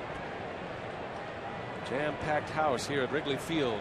This historic ballpark opened in 1914. The Chicago Cubs started playing here in 1916. First 2 years for the Cubs that this ballpark was open, they played over at the West Side grounds. There's the commissioner of baseball, Rob Manfred, on hand to take this one in person his first year. Replacing Bud Selig, the commissioner emeritus. Joe Maddon's going to let Wood hit. Wood a very clean 5th inning, 3 up, 3 down with 2 strikeouts. Wood is a very good hitter, by the way. He's not position player quality, Joe, but he gives you a good at-bat, and he's extremely fast, and that has no problem with Wood swinging the bat in a spot like this. On top of that, Jason Hayward's due up first for the Cardinals next inning. I'm sure he'll be wanting to stay in and pitch to him. And Wainwright hits the edge. 3-1 to count. One of the things about the Cardinals staff that we need to touch on is the fact that they're missing one of their aces. 13-game winner, Carlos Martinez. And what a difference he would have made just in the way they set up their rotation in this series, and how much it would have helped, how much deeper it would have been. Martinez made the All-Star team for the first time in his career this year. His first year as a full-time starter, had a great year. Won those 14 games, but had to come out of a game late in the season in September after a 7-pitch outing with a shoulder injury. And Wood, a swing and a miss. So Wainwright strikes him out. Pitching in his 2nd inning. Out number 1 for Wainwright. The injuries for the Cardinals, a major story. These are just some of the premier players that they have lost. Wainwright, that Achilles injury. Adams not on the postseason roster. Holiday 2 stints on the DL with the quad injury. Molina's not in the lineup today with torn ligaments in his thumb. And Carlos Martinez is the one, as you get stretched out into series with starting pitching, that's the one that really comes up to get. And despite all that, they won 100 games. Despite all that, it's an impressive effort. And that's why Mike Matheny and Joe Maddon are going to be 2 of the favorites to win the Manager of the Year award in the National League. Leave out Terry Collins. Javier Baez, his home run, the big blow in this game. On the first pitch he saw from John Lackey, with 2 outs in the 2nd inning after Hamill, the pitcher, had just reached with an RBI single. Baez hit one out into the bleachers in right center. John Lackey had not allowed a home run in over 74 postseason innings until Baez got him in the 2nd. Shatters his bat. Carpenter is over. And Baez is out. Adam Wainwright 2 up and 2 down. He's retired 5 in a row. Now the home run ball has been a big part of this postseason, especially this series. Our forecaster today is presented by FanDuel. So the updated number after Baez's home run and Piscotty's homer, 51% of all runs scored in the postseason have come via the home run. And 12 of the 15 runs the Cardinals have scored in this postseason series from the home run, 80%. Wainwright's throwing free and easy. He's got good velocity again. There were 24 pitches last night. He's thrown 16 today.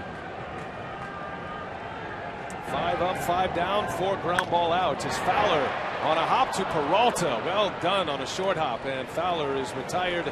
And Adam Wainwright looking like his old self. 2 scoreless for Wainwright. Cubs lead the Cardinals through 5.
Game 4 of this National League Division Series on TBS. 4-2 Cubs.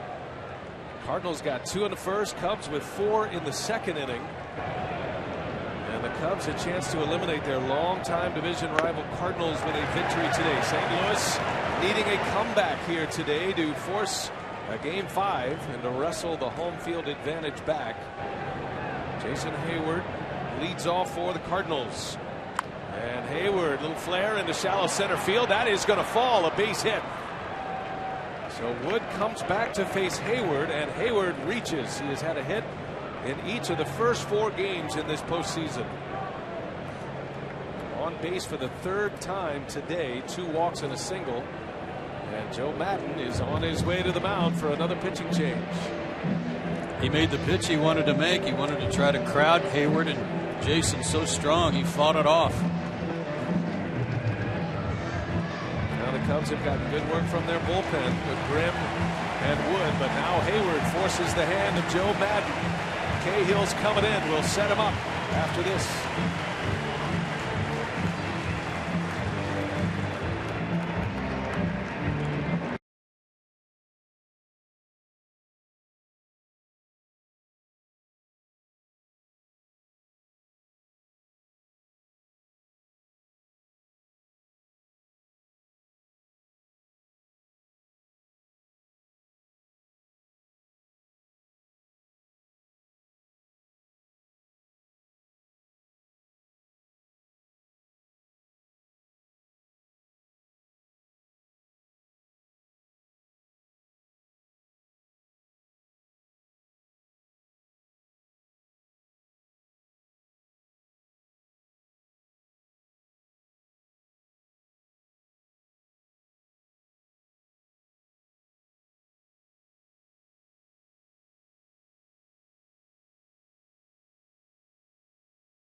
Let's take a look at the art of performance presented by Jaguar. And Curtis Granderson in the spotlight last night for that blowout win by the Mets over the Dodgers. Granderson is having a great series.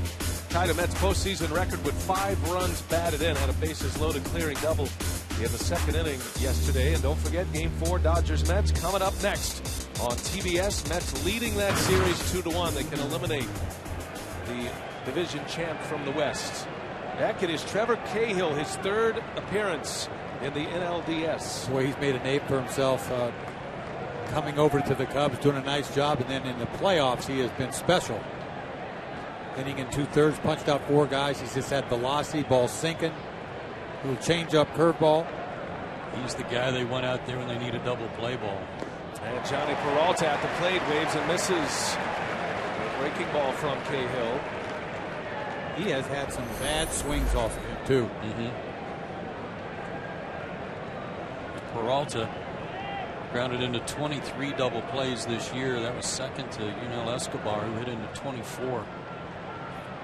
Now that's one side of the ledger for him. The other side is the 17 home runs he hit. And a long ball here would tie this game. He brings a lot of pop and slugging percentage. He had a double last night.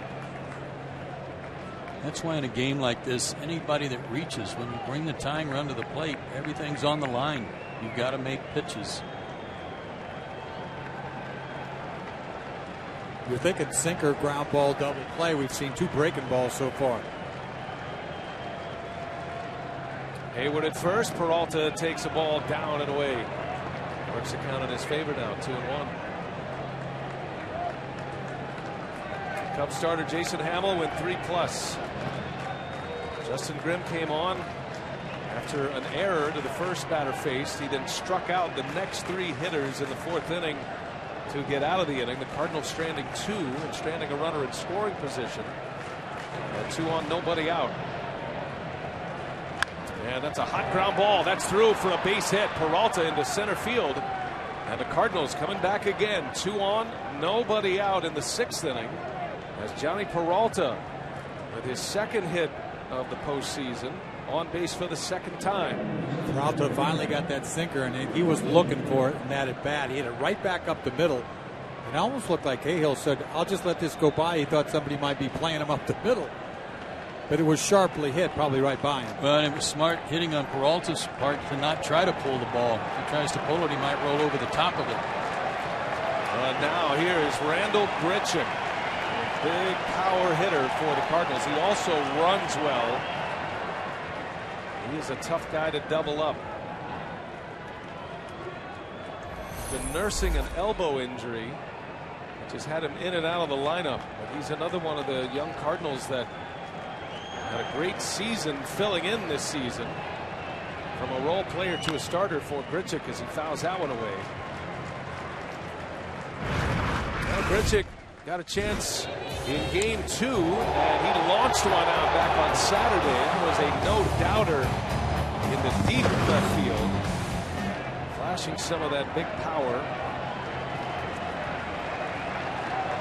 He's now 2 for 7 with that home run in this postseason. Had an infield hit yesterday. Really dangerous hitter at the plate, in that if you make a mistake of any kind middle in, you can turn this game around. 2 on, nobody out. Grichuk takes a ball low and away. 1-1 to count. Not the smoothest of deliveries by Cahill. He sort of rushes and jumps at you a little bit.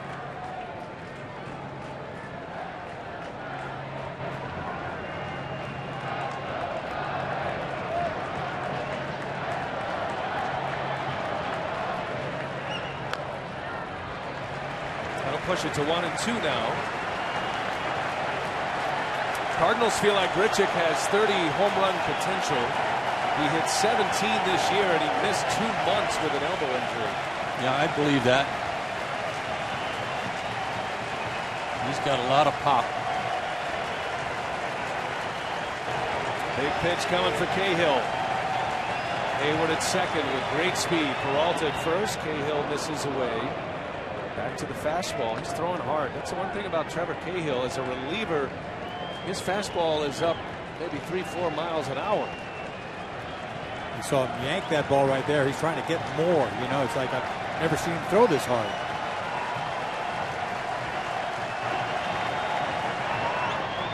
And Grichuk, another good take. And it's put Cahill in a 3-2 count now. Cahill barking at himself after that miss. A little anxious out there. Yeah, he didn't even check the runners before that pitch. He was in such a hurry to deliver. It's a major question coming into this series. The Cubs relievers getting to Rondon, the closer. They've answered all of those questions in their 2 wins. Fire burning hot right here. Grichuk, a swing and a miss. Down he goes on strikes. Trevor Cahill with a big K for the first out of the 6th inning.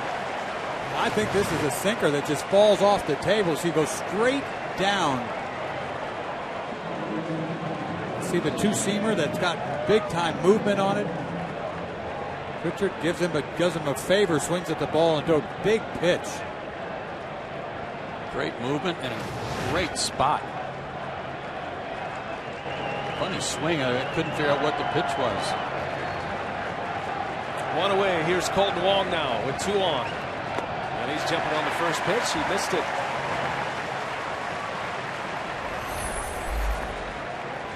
The Chicago bullpen at this point has faced 10 batters, and they have 6 strikeouts. Well, think about it. 4th inning, 1st and 2nd, nobody out. 3 straight strikeouts. 1st and 2nd this inning, nobody out. And the first batter strikes out. Yeah, 4 to 6 Ks with a runner in scoring position. That was such a big pitch. A pitch in the dirt, ball 4, bases loaded. What a swing pitch. Wong is 0 for 2. And a swing and a foul. No balls and 2 strikes. He's got to go in both ways, breaking ball down and in, sinker down and away. But again, this is a part of the lineup where after Wong, you've got Cruz, and the Cardinals are kind of backed into a corner. They can't pitch hit for Cruz even if they wanted to. I guess they could and have Molina catch the rest of the way, but you don't know what kind of shape his thumb's in. 0-2 to Wong. Cahill deals, and down he goes. He struck him out. Base occupied at first. No chance to advance. Back-to-back Ks. And now 2 gone here in the 6th inning. Wong did the same thing this at-bat that he did last. He can't lay off of that breaking ball in the dirt. You see him a little tight curveball. Look at that thing going down out of the strike zone. Swings over the top. Not even close. Big punch out once again. Nice block by Montero as well. So again, they needed Cruz to try to help him out offensively in the 4th inning. He's here again with 2 out. And 2 on. A lot of strikeouts for the Cubs pitchers in this series. Arrieta had 9 yesterday.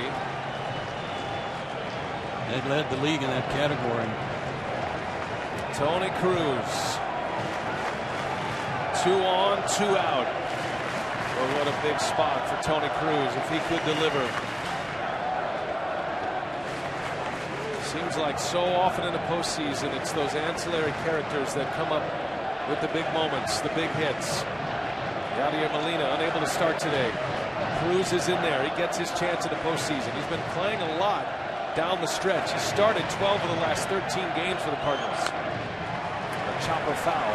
Last time up, couldn't lay off the high fastball. There he gets a pitch to hit. These are the spots where the postseason heroes are made. Yeah. You know, a guy that's not even supposed to be playing 200 season average, not counting on him to do anything on offense, swinging the bat, and he's got an opportunity here to make a name for himself. They need him to come through. 3 at-bats this postseason, 3 strikeouts.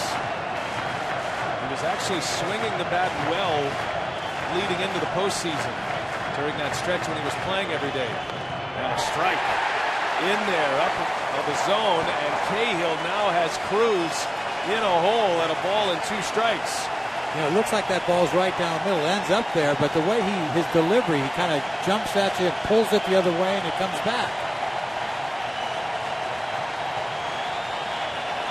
1st and 2nd, nobody out. Now it's 1st and 2nd, 2 outs.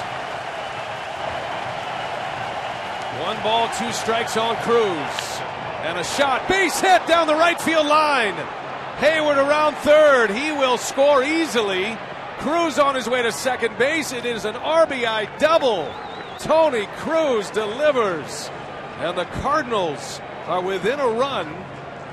A 2-strike, 2-out double down the right field line. What a big moment for Cruz. Boy, Joey, he came through right there. He took that ball out of the glove, a little sinker down and away. Look at him just shoot that ball the other way.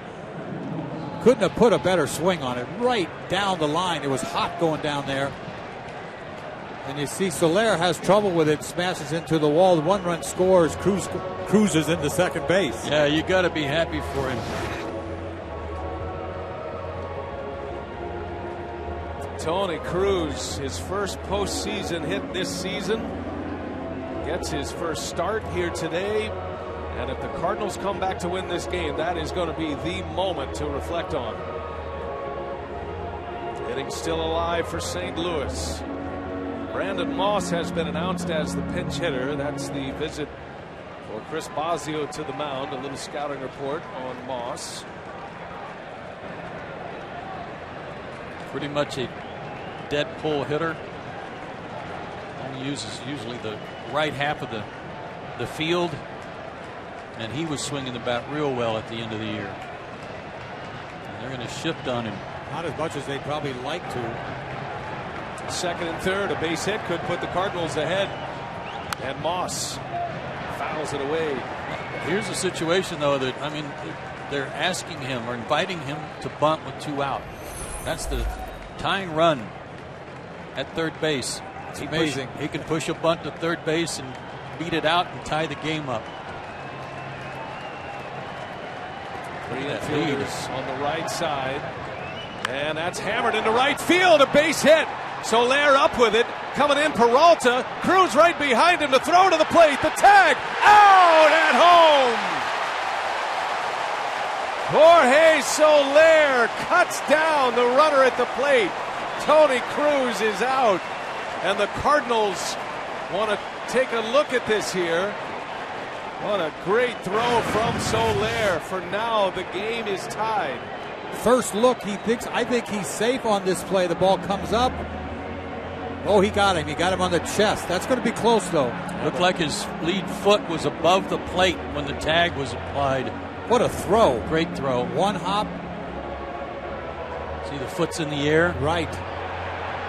Remember, managers get 2 challenges in the postseason, and Matheny has seen enough. He gets word from his clubhouse that this will not be overturned. Out at the plate. Big play for the Cubs. However, back-to-back 2-out hits have tied this game. We're even at 4 in Game 4.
We are tied at 4. Bang, bang play at the plate. This would have given the Cardinals the lead. And look how close this was. Tap, tap. The glove on the chest, the toe on the plate. And a great call by the home plate umpire, Mark Carlson. What a throw by the guy that's standing at the plate. Jorge Soler on the 9-2 putout to end the inning. Now facing Kevin Segrist as Matheny goes back to his bullpen. 2 big hits by the Cardinals. Brandon Moss and Tony Cruz with 2-out run-producing hits to tie this game when they needed them most. We talked before about how Seacrest has those reverse splits. Faces right-hand, better facing right-handed hitters. Gave up a home run to a left-handed hitter earlier in the series. Yeah, Rizzo last night.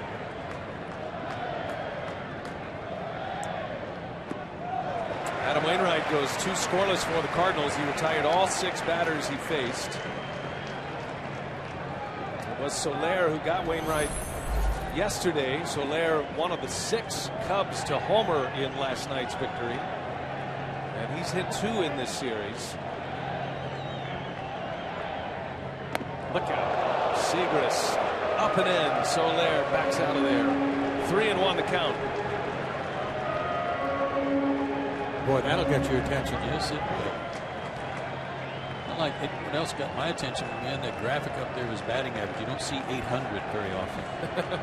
It's like Granderson right now. Yeah. Hitters count for Soler. And a big swing and a miss.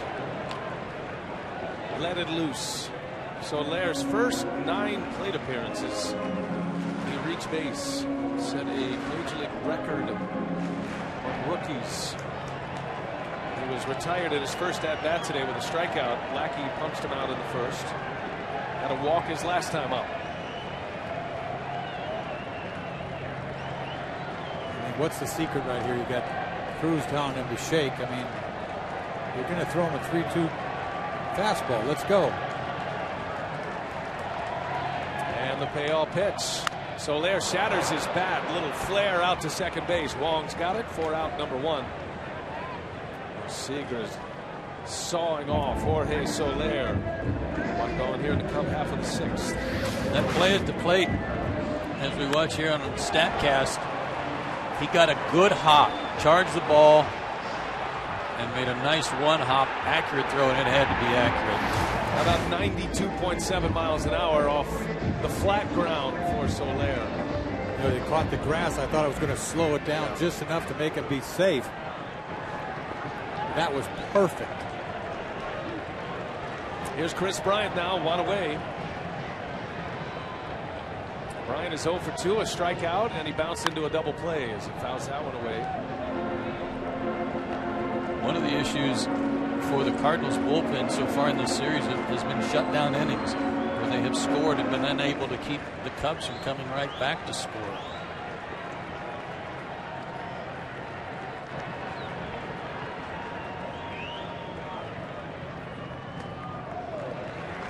Now the Cardinals jumped out early today. They got a 2-run homer from Piscotty in the first. Cubs scored all 4 of their runs with 2 outs in the second inning. Jason Hamill, an RBI, and then Javier Baez, a 3-run homer. And then the Cardinals, the 2 2-out RBI hits. That one's high in the air, center field. Did he get it? Way back there, but not far enough. Rizzo calls it in for the out. Chris Bryant, a narrow miss. Maybe yesterday that goes out, but not tonight. Boy, he hit that ball so high. He lifted that ball. I tell you, last night, that might have had a chance. You're right, Bryant. Wind was blowing out hard last night. Very little wind to speak of right now. Any wind at all is blowing from the left field pole to the right field pole. So it's a long out for Bryant. 2 up and 2 down for Segras. And here is Rizzo.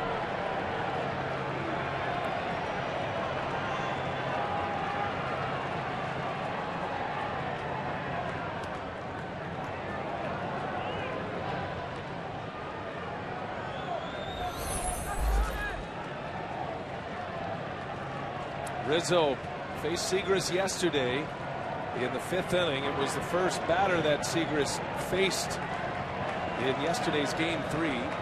Got him into a 2-strike count, and then Rizzo launched one out of here. There's a swing and a foul, and the count to 0-2. This was the home run last night.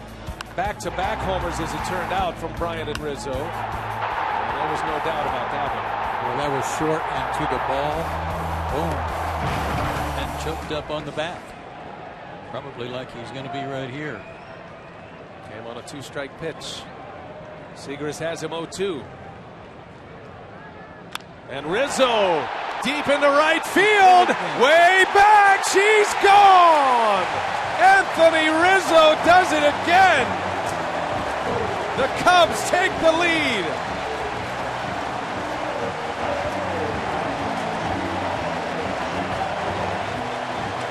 You got to be kidding me. 0-2.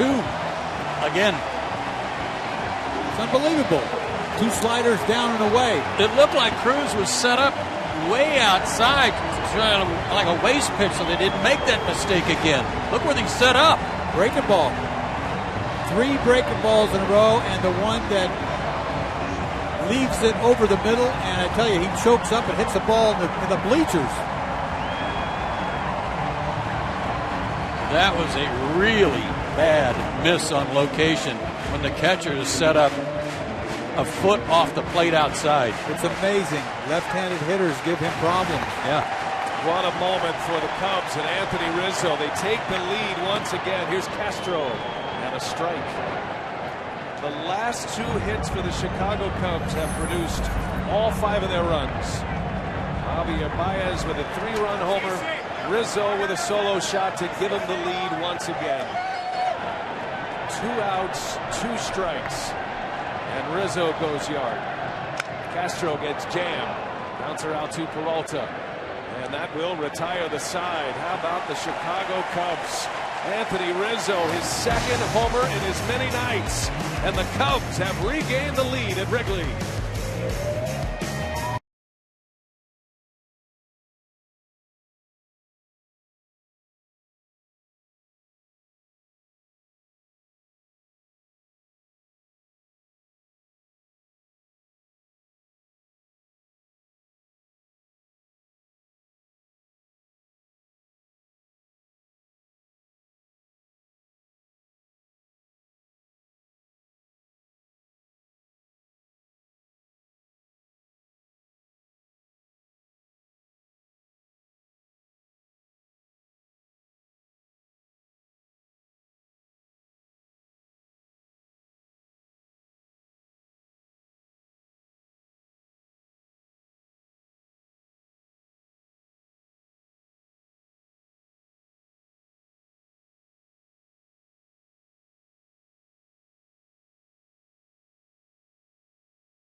Downtown Chicago, and it's rocking here at Wrigley Field. Anthony Rizzo has just given the Cubs a 5-4 lead with a 2-out 0-2 home run off Kevin Segrist. And now Joe Madden goes back to his bullpen, and one of his former closers in his days with the Rays, Fernando Rodney, will take over. The Cardinals have the top of their order coming up. Matt Carpenter takes strike 1. Rodney coming over to the Cubs has done the job. He kind of lost it there a little bit in Seattle, but he regained it. Had a lot to do, I think, with having Matt give him the confidence. Mid-90s fastball and an outstanding changeup. Cardinals scored twice in the 6th to tie it. Clutch 2-out hitting by Tony Cruz, who had a double. His came with 2 strikes as well. And then Brandon Moss with an RBI single. A great play by Jorge Soler to cut down what would have been the go-ahead run. And then the very next half inning, the Cubs strike again, and they lead it.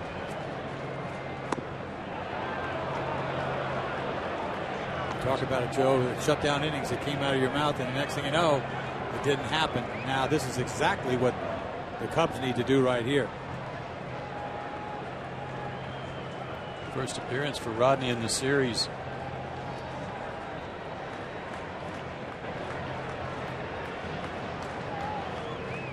And a swing and a miss. Carpenter with a big cut. He has control problems anyway. Rodney hasn't pitched in a long, long time.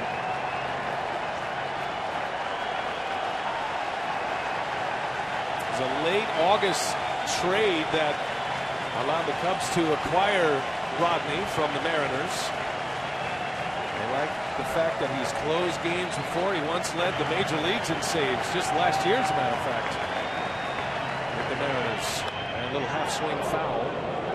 Rodney has had 3 straight years where he had 48, 37, and 48 saves, making the All-Star team in 2 of those years, including an All-Star season with the Mariners last season. That's a pretty good year right there, I'll say. That was as a member of the Tampa Bay Rays, pitching for Joe Madden.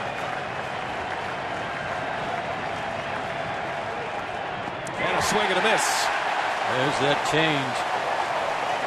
A strikeout for Rodney, out number 1 here in the 7th. Let's go back to that home run, guys. And again, I think it bears repeating this video. Look where Cruz is set up. They remembered what happened last night. Segrist remembers, and look at Cruz's reaction. They were just trying to waste a pitch, and he made a mistake with a breaking ball. And Rizzo delivers once again. Piscotty now. Ball 1 from Rodney. This guy, Rodney, has got a devastating changeup when he's got it working. Offset that 95, 96. I mean, that takes a lot off of it. 12, 14 miles an hour. It's like ridiculous.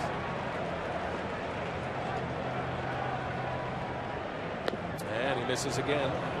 2 balls, no strikes. Fernando Rodney features a fastball that is back up into the upper 90s once again.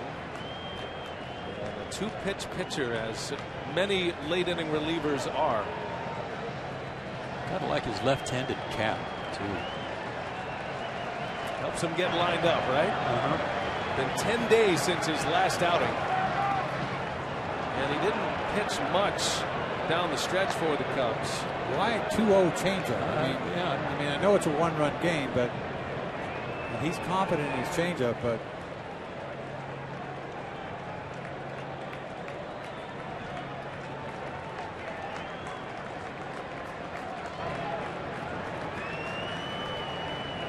Three balls, no strikes. Piscotty takes a strike. That's the worry with Rodney. I mean, he could walk the house.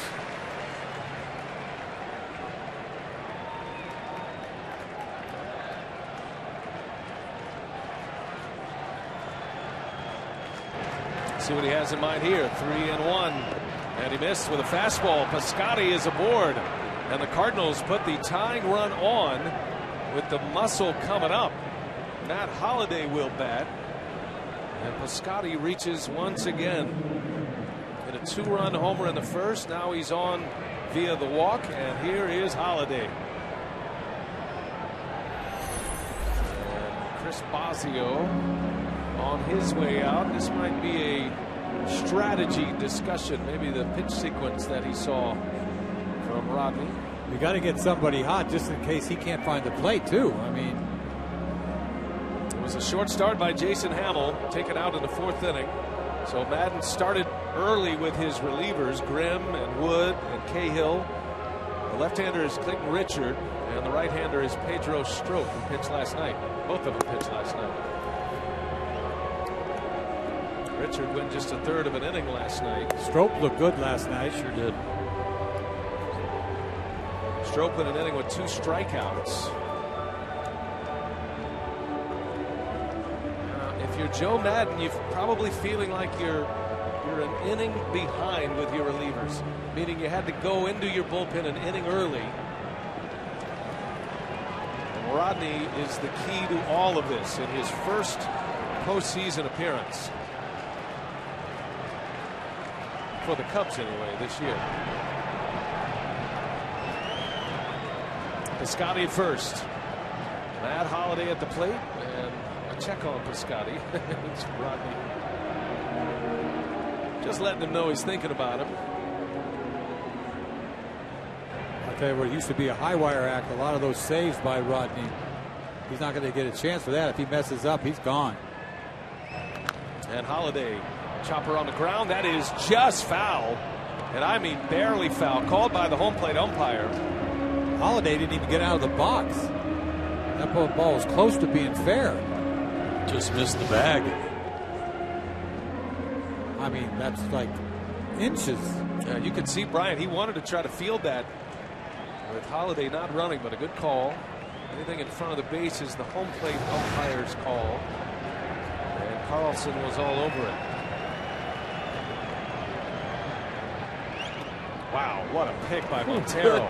Man, oh man. It's a backhanded pick on a ball in front of the plate. That keeps Piscotty at first base. Keeps a double play intact for How about the this Cubs. pick? Backhanded pick. Clean. 95 miles an hour. Are we calling that skill or luck at this point? I don't know. No comment. I don't know. Not exactly textbook. You're not expecting a fastball that far in front of the plate. Now to push it count to 2-1. The wild card in this mix for the Cubs in their bullpen, Fernando Rodney. He was in the postseason with the Tigers in '06, and then back in the postseason with Joe Madden's Rays in 2013. Fastball. And Holliday, defensive swing. He was swinging before the ball ever came out of his hand. Totally. That ball, he never has that kind of action on his fastball. That ball ran so far inside. He's trying to throw right on the outside corner. He didn't come close. It almost hit him. Matt was thinking about hitting one out in the street and was already geared up for it and couldn't stop. Evens the count at 2 balls and 2 strikes. He might get that changeup is what I think here.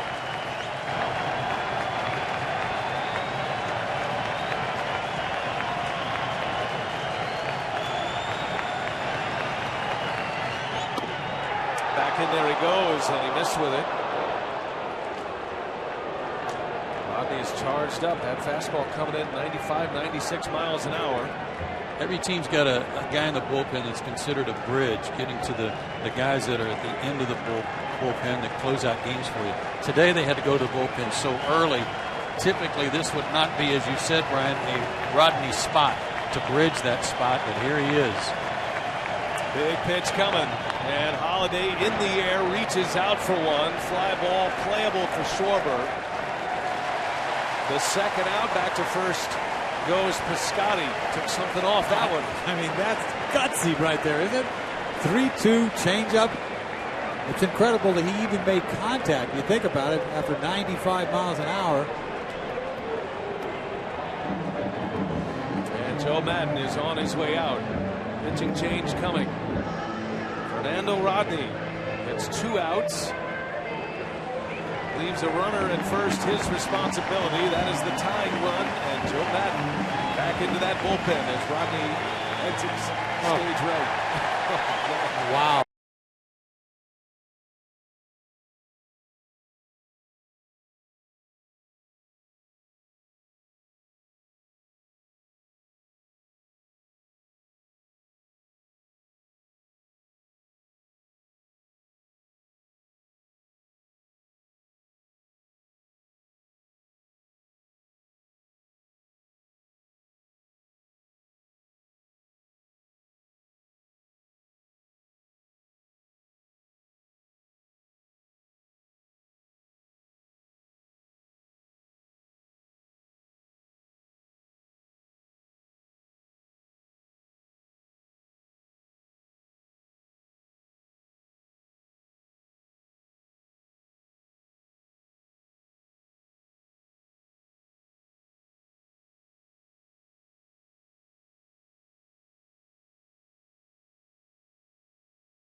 right, Casey, thanks. That's set up to be a dandy tonight, and we've got a dandy going here at Wrigley Field, Chicago. The Cubs, 2-1 advantage in this best-of-5 series. A win today, they advance into the LCS.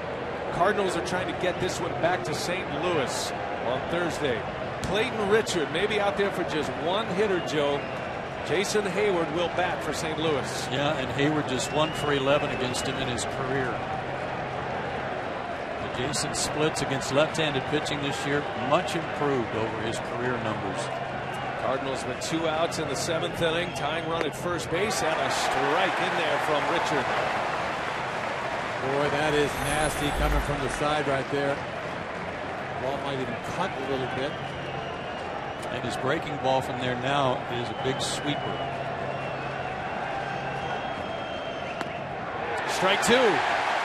That's unhittable right there. Crossfire. It's unhittable because it's a ball, but pretty nasty.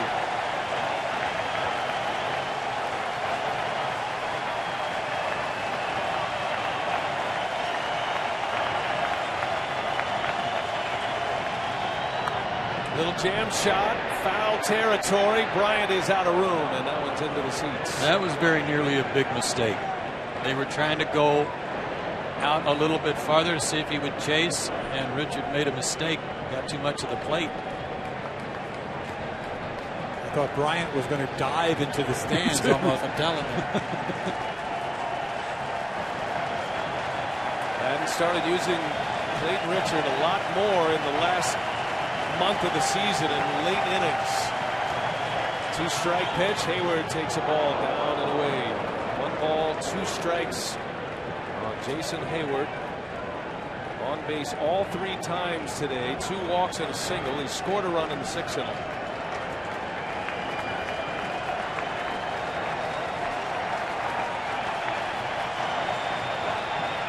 And a swing and a miss. Clayton Richard strikes out Hayward to end the inning.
Coverage of the 2015 NLDS on TBS is presented by T-Mobile.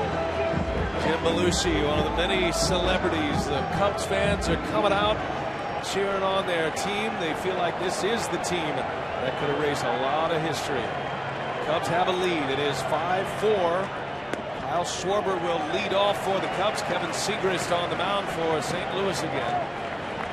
Segrist giving up the home run to Anthony Rizzo. The Cubs have hit 9 homers in the last 3 games. 7 different players have hit those 9 home runs. Rizzo, with his second of the series, gave him the lead last inning. Crowd of over 42,000 wedged into Wrigley Field.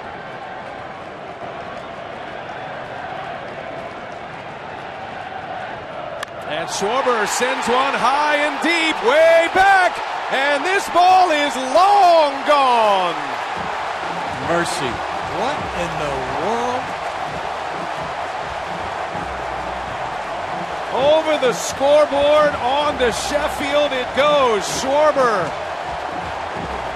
with a booming home run, and the Cubs have a 6-4 lead.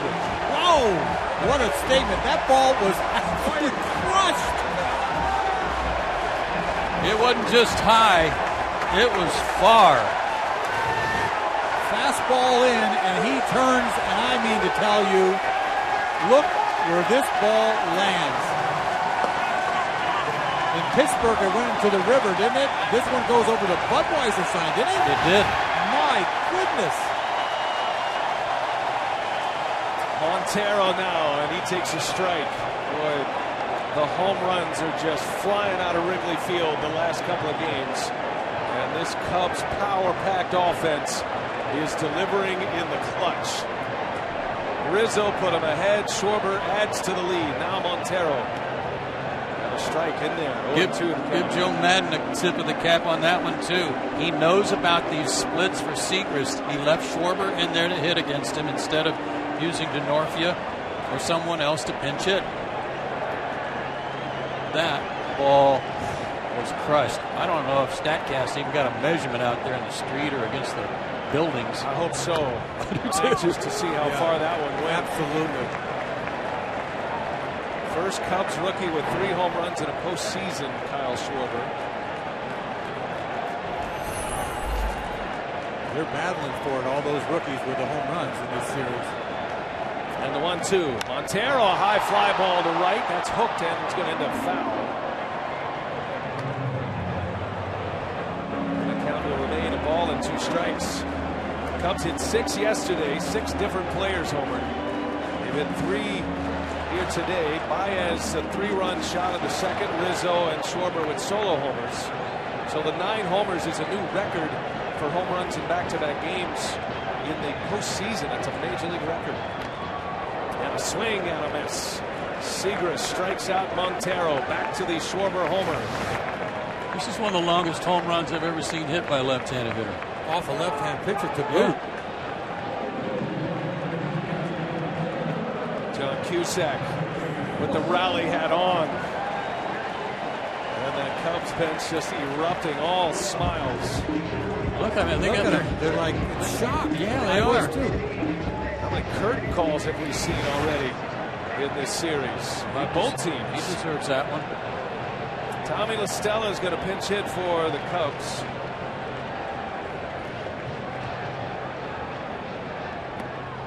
I mean, I've been calling the new baby bull. Maybe there's another name that I haven't thought about. His own. Yeah.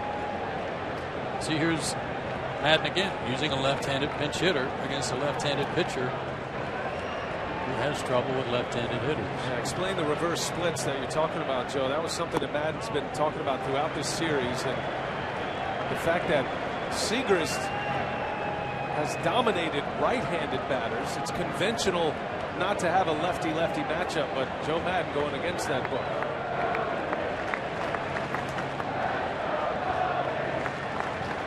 And Stella swing and a miss. He's mostly fastball changeup to right-handers, and the changeup is his out pitch. He can't throw the changeup to lefties, or doesn't want to. his breaking ball just sort of is sloppy, as Rizzo pointed out to us. Right. LaStella spoils one foul. Now the Cubs now lead by 2. Cardinals are in the middle of their order. They'll have Peralta lead off the next inning. Peralta, Grichuk, and Wong are coming up. There's Mike Matheny's club, who have been so good in elimination games, the franchise throughout their years. Do they have enough to come off the deck? That's why that throw by Schwarber was just what a throw. Looking back, the inning would have continued. Yeah. Who knows what would have happened. Yeah, Soler does not throw out Cruz at the plate. Not only do the Cardinals score the run, but you're right, the inning continues. Moss ends up in scoring position. Right. The batter who had the hit and the RBI. Those are the reverse splits Joe's talking about. And LaStella, who is a terrific pinch hitter and actually ended up in a starting role at third base down the stretch for the Cubs.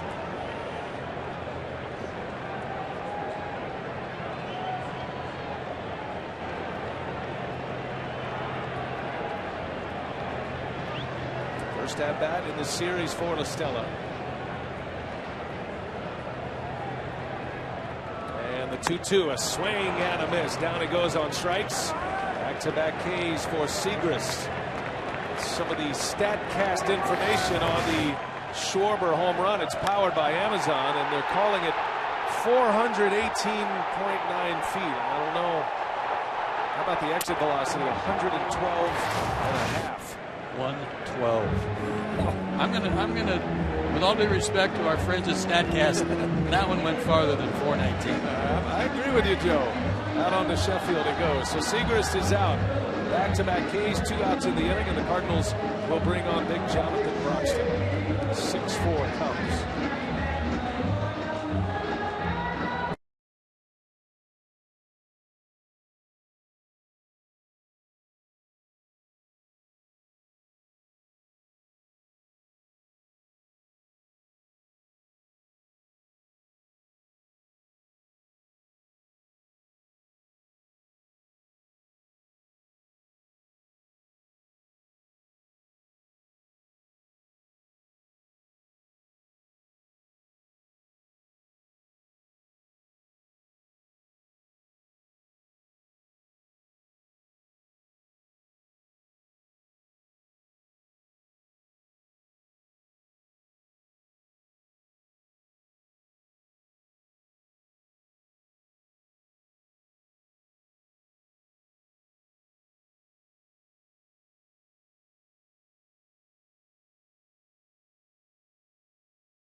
Copyrighted telecast is presented by authority of the Office of the Commissioner of Baseball and may not be reproduced or retransmitted in any form, and the accounts and descriptions of this game may not be disseminated without express written consent. Cubs have a 6-4 lead. 2 outs, bottom of the 7th inning. And a pitching change for Mike Matheny. Jonathan Broxton is in the game, and he will face Javier Baez. The numbers for Jonathan Broxton's third appearance of this NLDS, giving up 1 run in 2 previous innings. Does have 3 strikeouts.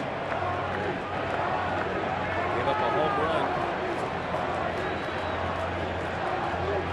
And Baez, who hit a 3-run shot in the second. There's a swing and a shot into left field, a base hit. On the first pitch, Baez keeps the inning alive. Obviously, the Cardinals can't afford to give up anything more. You got Broxton out there. It's really not throwing the ball all that well. Velocity-wise, it doesn't seem like the same guy. Gave up a home run last night.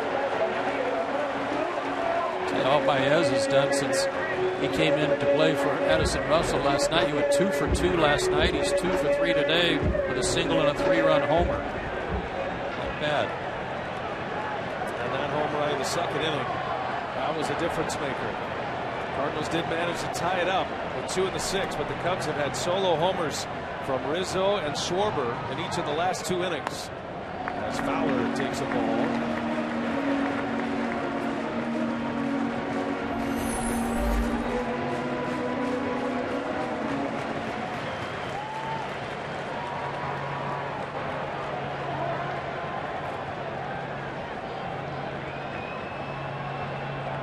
Two outs, runner at first.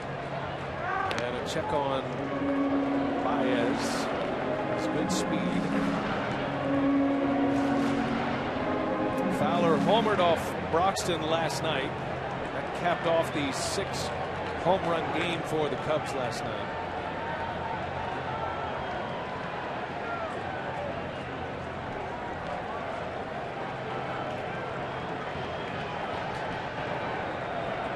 Fowler with a couple of home runs in the postseason, had one against the Pirates in the wild card game.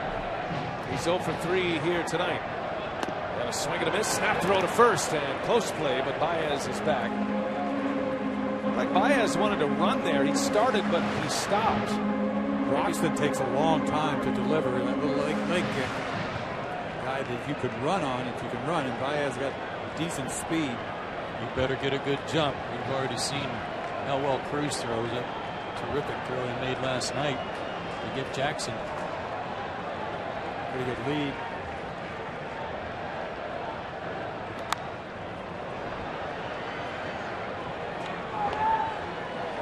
I think I would think about sending him right here. Why not? If he gets thrown out, then you got Fowler leading off the next inning. Pedro Strome looks like he's coming out for the 8th. Johnny Peralta will lead off for the Cardinals. Clayton Richard comes on, strikes out Jason Hayward to in the 7th inning.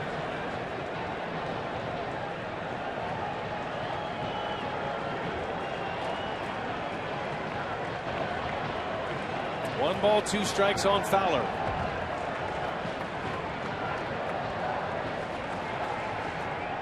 Long pause, Broxton. And Fowler takes a ball. Baez not running there. They were looking for him to, though. It was about as close to a pitch out as you can get without it being a pitch out. Broxton trying to hurry up and get rid of it.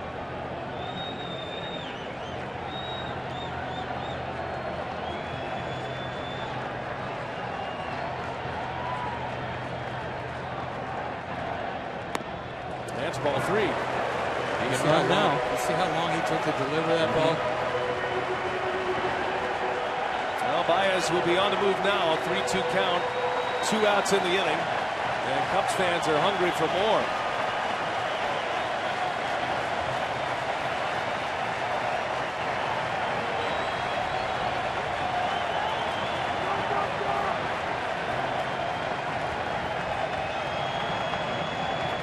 Tony Cruz on his way out. Broxton not in agreement with the call there.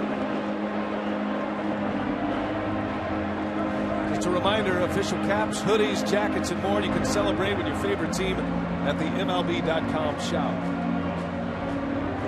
Cubs have a 2-1 advantage in this best-of-5 series. They are a win away from advancing to the National League Championship Series. Matchup with either the Mets or the Dodgers. The Mets lead that series 2-1. Cardinals are desperately trying to get this series back to St. Louis for Game 5 Thursday. 6-4 Cubs. 3-2, 2 outs. Baez on the move, and Fowler takes ball 4. 2 on for Chicago.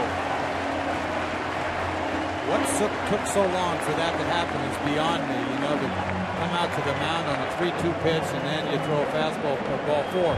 What was the? You got a problem here throwing a fastball or what? Interesting to know what that conversation was about. I think he wanted to throw something else or whatever. Now Broxton with 2 on behind him. And Jorge Soler trying to deliver a knockout punch here in the 7th inning. And Bronson better be careful here on the first pitch. I've already seen Soler ambush some first pitches.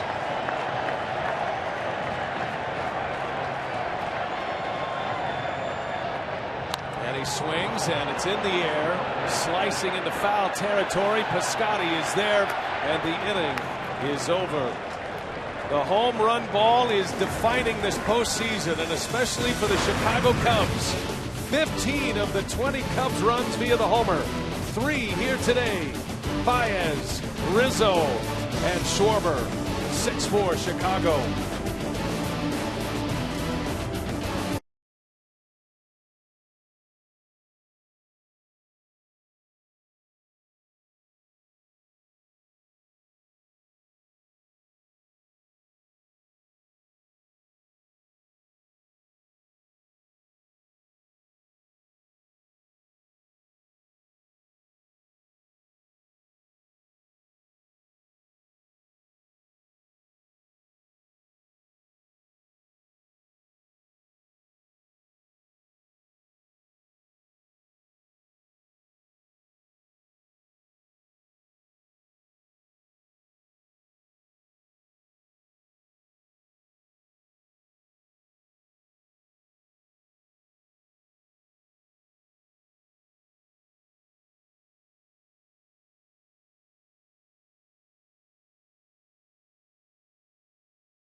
Here, more driven.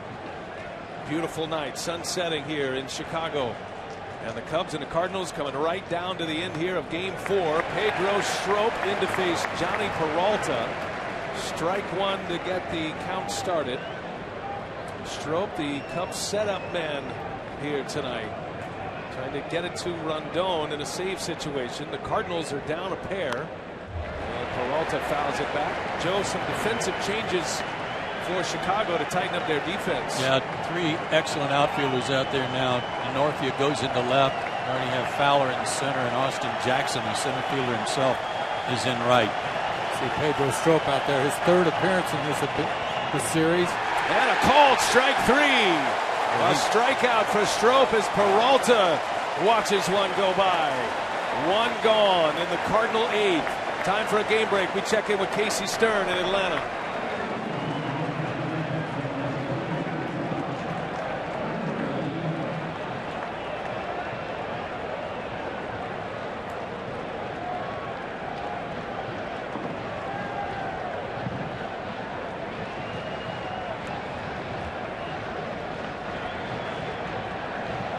All right, Casey, thanks. And 1 away. Here's Greg Garcia pinch hitting for St. Louis. Strop, he looked good last night, and he continues that with a breaking ball to punch out Peralta looking. Peralta and Garcia with big regular season home runs against Pedro Strop. Garcia had a pinch hit home run to tie a game earlier this year in St. Louis against Strop.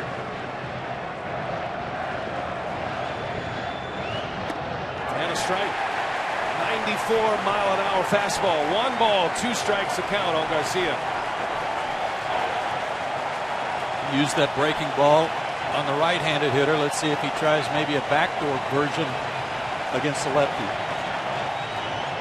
Bounce it in there. Tries that hurry up again.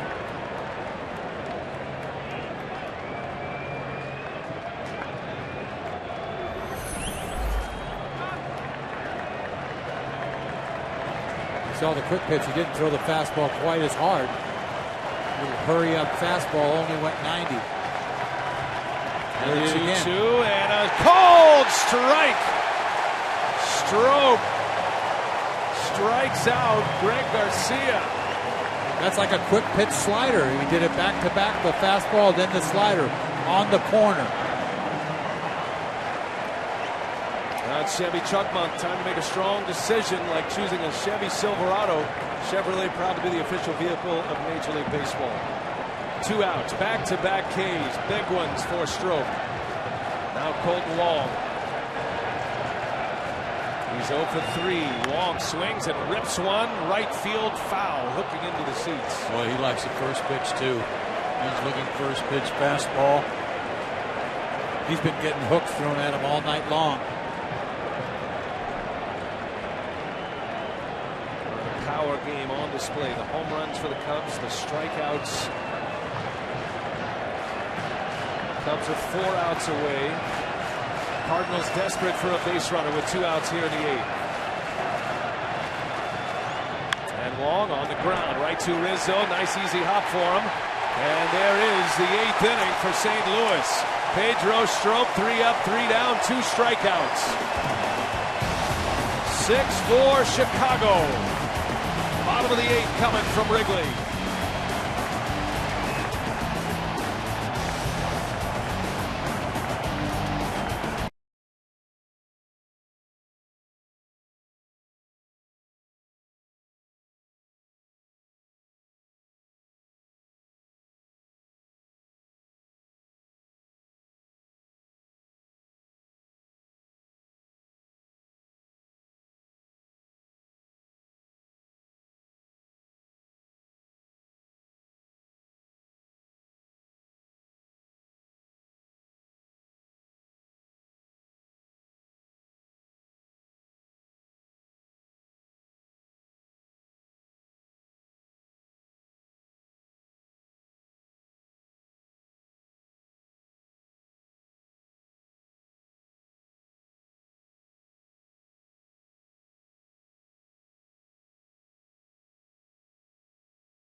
Let's take a look at the upcoming postseason television schedule coming up next.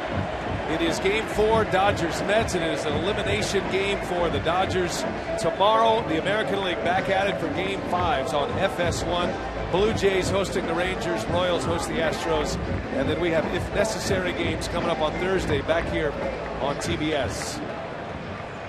We are in the bottom of the 8th at Wrigley. The Cubs have a 6-4 lead. Rizzo homered to give them a lead in the 6th. Schwarber added to the lead with a long ball in the 7th. And Trevor Rosenthal is on the mound, the Cardinal closer, pitching here in this bottom of the 8th inning with Bryant leading off. Quite a scene here. Hardly anyone is sitting.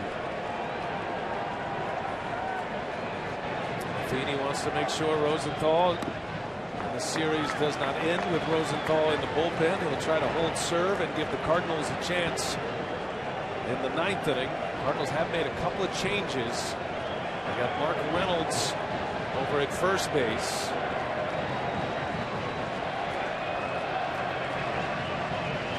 As Bryant takes a ball. Got to keep it right there. Rosenthal, it's a totally different time coming into the game. I don't think he's ever come into a game, you think about it, losing. That moves Piscotty out to right field, and that moves Hayward into center field. They're only down 2.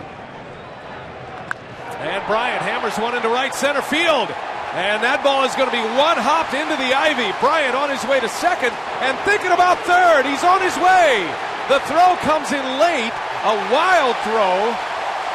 It's a triple for Bryant. And the Cubs are back in business here in the 8th inning. There's another huge run right there with Bryant. Hit that ball in the gap. Took him forever to get that ball in. It looked like he was going to pull up second base. Had second thoughts. You see the ball middle in. He hits the ball in the gap right center. It comes off of the ivy. But Hayward had a tough time getting it in. He gets the third easy on it. I think they had a little confusion over who was going to pick it up, Dennis. Scotty looked at Jason, and then Jason was looking at him, and then Jason picked it up. As soon as Bryant saw that, he said he went for third. Because normally this is a double. But you see him fumble it a little bit. That's a big run at third base. Nobody out. The Cardinals are forced to bring their infield end. Anthony Rizzo back in the light. And he takes a ball outside. 100-mile-an-hour fastball from Rosenthal. Rizzo's home run came with 2 outs in the 6th inning on an 0-2 pitch, and it snapped a 4-4 tie.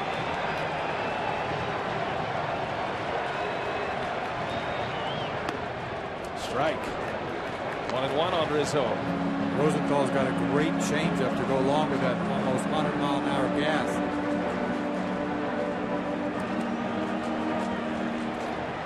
He's a 1 for 6 with a homer off of him. He just wants to figure out a way to hit a ball to the outfield. And Rizzo fouls it back. Another big fastball from Rosenthal. 1-2 the count.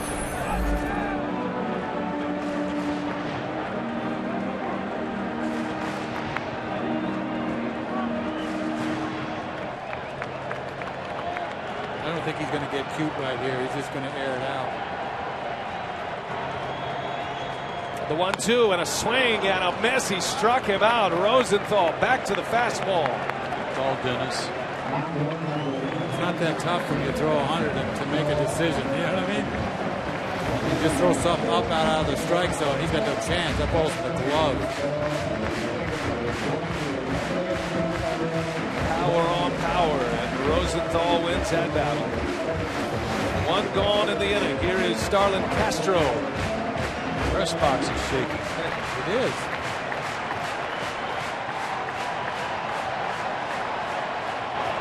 I think these people are anxious or what? I mean, this is something. Been a long, long time. Last time the Cubs won a postseason series was back in 2003. We're going to put him on and give him a chance to get out of this inning with a double play. So Castro will be intentionally walked. Remember, Madden made defensive changes last inning, taking Schwarber out. Norfia and Jackson in the game. Jackson scheduled to hit next. Tough guy to double up. He runs well. If you're looking ahead to the Cardinal ninth, Tony Cruz will lead off, or is scheduled to lead off. And then Mark Reynolds, who just came in on the double switch, and then back to the top of the order in Matt Carpenter.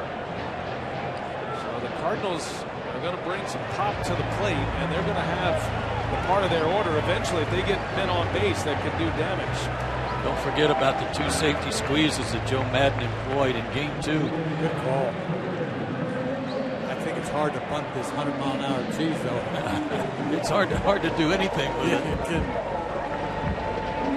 Joe Madden says it is a Don Zimmer play, the former Cub manager who was a longtime confidant and part of his staff in Tampa Bay. The first and third, with less than 2 outs.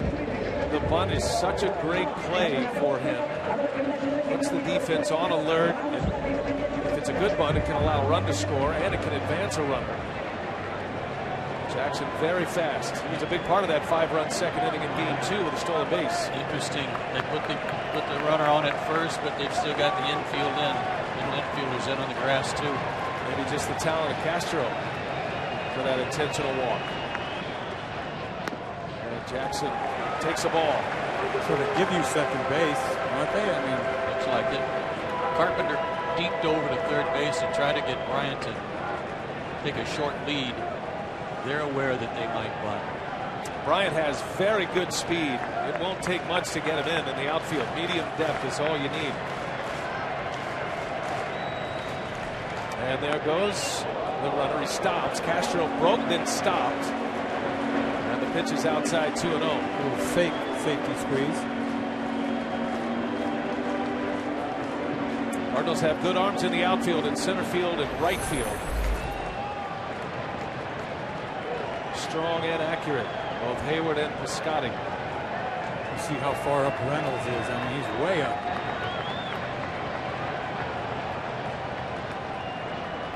Two and 0. Runner goes again. And Castro trying to draw a throw. Tony Cruz just lets him finish. He could have had it any time he wanted it. So second and third. Interesting. An intentional walk. Infield stays in. Now Castro at second, and the Cubs with a base hit could take a 4-run lead here. Anything that hits the grass in the outfield has a chance to score 2. Got a catcher on deck. Granted, a left-handed hitter, but catcher's speed. That if you put Jackson on and set up a double play anywhere, you've still got a chance to get out of the inning. Puts pressure on the pitcher to throw strikes. Does.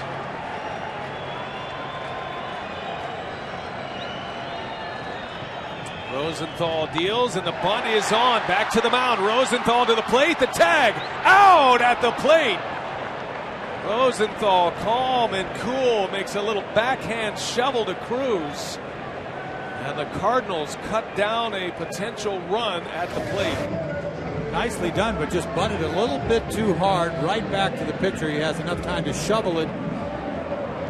Almost got in right there. The tag does get him, but everybody's looking for it. They gave it to him. They made the bunt. The pitcher made a nice play on it.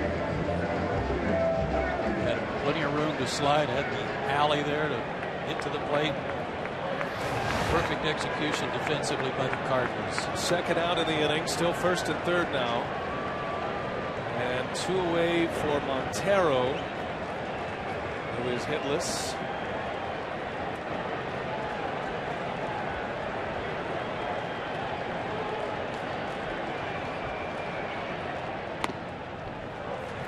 And the runner Jackson takes off. He'll end up at second base as well. Cardinals aren't even bothering with the base runners in this situation. It's all about Rosenthal and the batter. There's Hector Rondon, the Cubs closer. He'll have the night.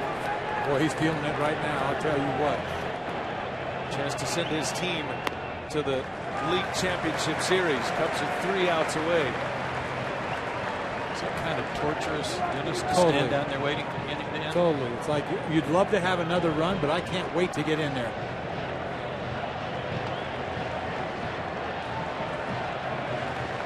2-0 to Montero. 3 balls, no strikes.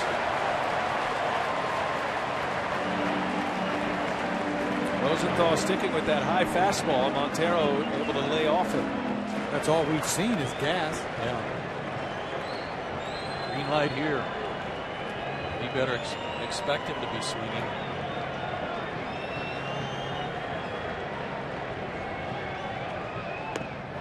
Walked him on 4 straight. That will load the bases for the Cubs. Mike Matheny's on his way out. There is nobody warming in the Cardinal bullpen. This is a Matheny conversation about the next hitter, I would imagine, or maybe what just transpired. Well, everything else they've done this inning has worked out the way they wanted. They just need one more out to get to the top of the 9th inning, only trailing by 2. Matheny has a way of going. He's a catcher, man. He knows he's going out there to get him right. Rosenthal, lock him back in. So a quick visit to the mound by the skipper, a former big league catcher. And Chris Denorfia will step in with the bases loaded. And a chance to put the Cardinals away with a base hit here, perhaps. If it's a base hit here, this place might come down. 8th inning, bases loaded, 2 outs. Cubs lead by 2. Denorfia takes a ball. 5 in a row delivered by Rosenthal. Well, he gets off a tick throwing that hard, and he can lose it. Excellent numbers with the bases loaded throughout his career. Not a guy that strikes out a lot. Short stroke, puts the ball in play. It's the last guy you want to face in a spot like this if you're Trevor Rosenthal.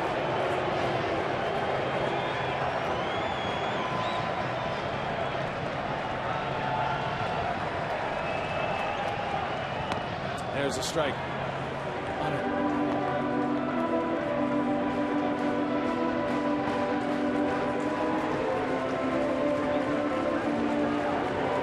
Inning started with a triple by Bryant.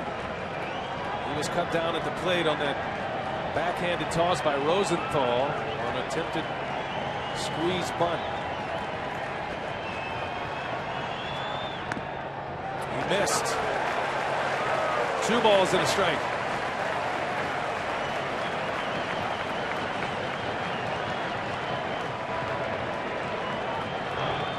Castro at third had an intentional walk. Jackson at second. And Montero at first. Chris Denorfia takes a ball. 3-1 the count. Nowhere to put him if you're Trevor Rosenthal. I've never seen so many fastballs thrown in a row in my life at the last inning. All fastballs. I don't think anything's been under 99 either. Big pitch.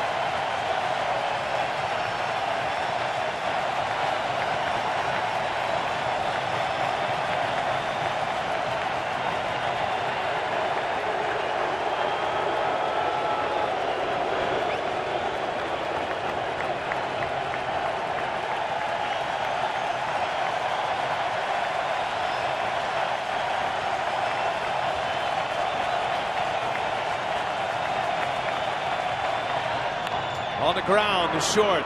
Peralta will flip it over to second. The inning is over. Big out for Rosenthal. Cubs cannot score in the 8th. Rondon coming in. Save situation. Cardinals down a pair. Cubs can move on to the LCS.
Coverage of the 2015 National League Division Series on TBS is presented by T-Mobile. Wrigley Field is ready to erupt, but still work at hand. The Cubs lead the Cardinals 6-4. Hector Rondon is 3 outs away from sending the Cubs to the National League Championship Series. 30 saves this year. Rondon will match up against Tony Cruz to start this 9th inning. It's done what he's had to do all year long. Now he's got to finish it off. Tony Cruz leads off. Mark Reynolds to follow, who came in on a double switch last inning. And then Matt Carpenter. This is 8, 9, and 1 in the St. Louis batting order. Cruz had a huge hit in the 6th inning for the Cardinals. A 2-out, 2-strike RBI double. Cardinals scored twice in that inning to tie it up before Rizzo put the Cubs back ahead with a homer in the 6th. That 2 runs is so huge. When you can give up a home run, it's a beautiful thing. And this guy, even as hard as he throws, he's got good command. Only 15 walks he saw in 70 innings.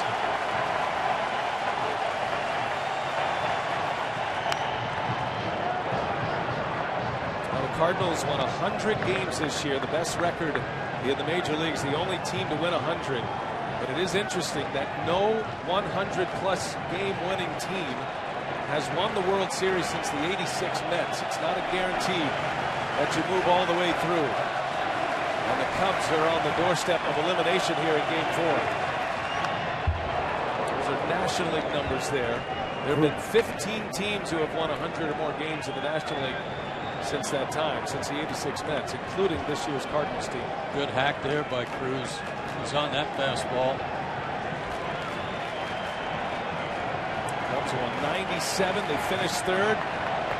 Won the wild card game over the Pirates, and here they are in Game 4. The pitch, and did he go? He did not. Able to check his swing. Good take by Cruz. Cruz has been, I'll tell you, exceptional his last at bat, flicking the ball down the right field line, laying off that slider. Gave his team a chance with that base hit. On the ground, third base, Chris Bryant will wind it up. Out number 1. Boy, that first out is huge.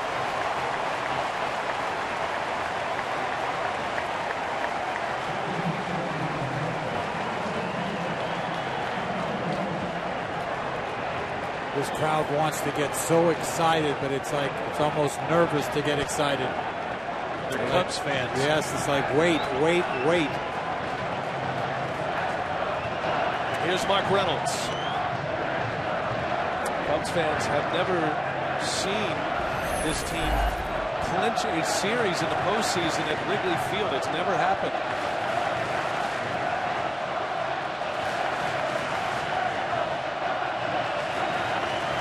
Reynolds, a wave and a miss. A ball and a strike. 87 fastball, 87 slider. Looking fastball, swinging slider.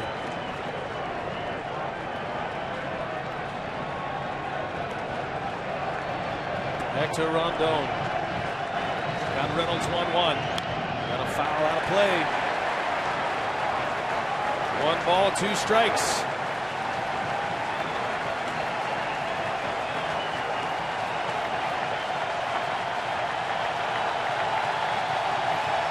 Cardinals just want 1 base runner to give him a chance to hop one out of here and tie it up.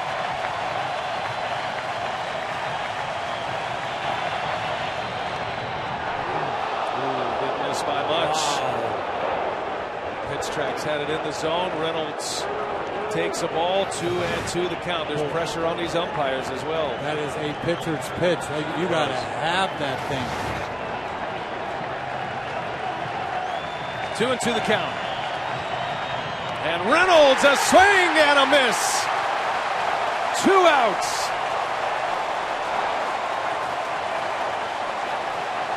This place is going to go crazy.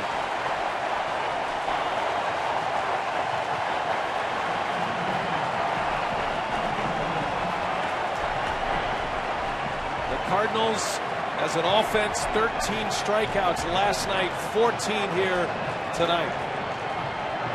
12 coming out of the Cubs bullpen, which started early in this game. They used the bullpen in the 4th inning. Cardinals down to their last hitter. Here's Carpenter and a swing and a liner in the left field, a base hit. Matt Carpenter keeps the Cardinal hopes alive. A 2-out single to left. That's all they were asking for. A chance. He wasn't trying to go deep. He's just trying to get on base. Who's the guy that hit a 2-run homer in the 9th last night? Hello. Standing at the plate. There have been so many great moments by rookies in this series, and it's going to be a rookie who steps in it right now. Stephen Piscotty. And the pitching coach, Chris Bosio, on his way to the mound. 3 postseason home runs for Piscotty. 2-run home run in the 1st inning of this one.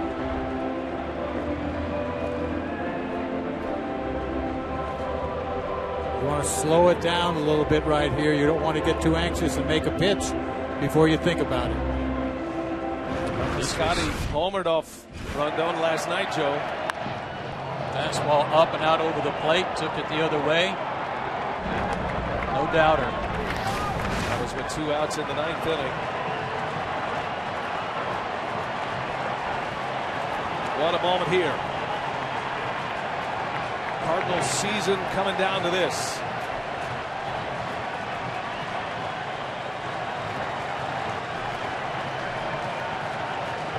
Carpenter not being held on at first. He'll take off, and a swing and a foul tip by Piscotty. Good spot for that slider right there.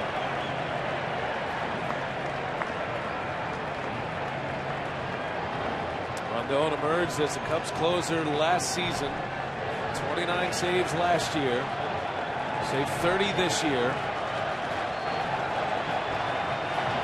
The 0-1. Carpenter goes, and a swing and a miss. No balls, 2 strikes. Carpenter ends up at second base. Do that again, and it's over.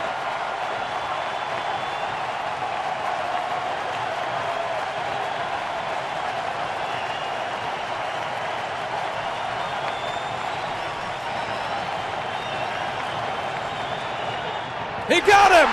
A strikeout! The Cubs win! The Chicago Cubs are heading to the National League Championship Series.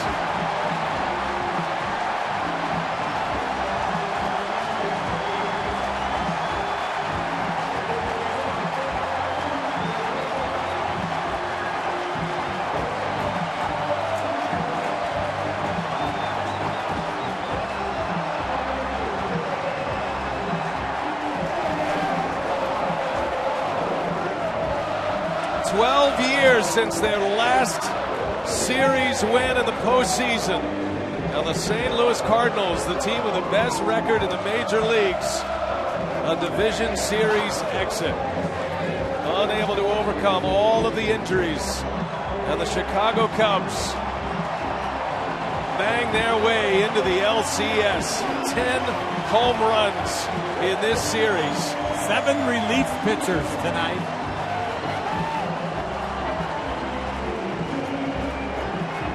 Big home run by Rizzo. Back-to-back nights off the same pitcher. Game winner, really. They fly the W here at Wrigley Field tonight. 6-4 the final score. 6 home runs last night, 3 more in this one. And the Cubs are moving on, Joe. It's incredible, the whole sense of what's going on here in this ballpark. To think that it's over 100 years old, and this is the first time they've ever celebrated at Wrigley Field in a postseason. But this is not surprising at all. This is a good team. They could run the table, this team. I think the best team won, and I say that because the St. Louis Cardinals have been playing shorthanded all season long, and for the fact that they won 100 games is absolutely amazing. Great work by St. Louis, but they were outmanned in this series. Well, the team that has dominated this division, the St. Louis Cardinals, Their 5th consecutive trip into the postseason. They were looking for their 5th straight trip to the LCS, and they were denied by their longtime division rivals, the Chicago Cubs. Matt Weiner is down there in the middle of all of that. Let's send it down to him. What do you have, Matt? It's a pretty happy place to be right now, and I'm here with Anthony Rizzo, the go-ahead home run that stuck. Look around you a little bit. You've been here long enough to appreciate what this means to this team. This means way more than to the team, to the city, to everyone as part of this organization. We just played an unbelievable ball club right there. They're the top of the top. They're the cream of the crop. And we gave it our all. They gave it their all. And, I mean, it's just a battle. We're so happy right now. I can't even put into words. Home runs on back-to-back nights on 0-2 counts for you. What were you looking for? Just something to hit, honestly. And, you know, you can do damage on any pitch. And I know we face these guys so much. There's really no tricking us. It's here we go, and I got lucky there. For most of the series, the Cardinals couldn't get Jorge Soler out. Tonight he makes what might have been the biggest play of the game. Unbelievable throw. George has a cannon. He's really carried us, and this, like I said, is an unbelievable win. Take a look around you. This place has been here forever, Anthony. This is the first time in the history of this organization that the Cubs and their fans have been able to celebrate a series win here. They deserve it. They deserve it. And hopefully this is just a taste of what's about to come. So we're going to enjoy this. The whole city's going to enjoy this together, as we should. Like I said, we just beat the best team in baseball. So we're going to celebrate this. The city deserves this. Have fun. We'll see you next week. Thank you. Appreciate it. Back upstairs. Classy comments from Anthony Rizzo, Mike Matheny, the manager of the Cardinals, and his team soaking this all in, appreciating the season that they had, but respecting what the Chicago Cubs did this season and this postseason. You can't help but get the feeling of the energy that's in this ballpark. For me, I've been here, I've played here. I mean, this is a special time for the Cubs. See how far they go. Well, our final score, the Cubs win at 6-4 in Game 4 to advance to the NLCS. For Dennis Eckersley, Joe Simpson, Matt Weiner, and the rest of our crew, led by Jeff Randolph and Renardo Lowe. I'm Brian Anderson saying goodbye from Chicago. Coming up next, it's Game 4, the Mets and the Dodgers. Now let's send it to Ernie Johnson in New York. The Cubs win at Wrigley Field, and they are moving on.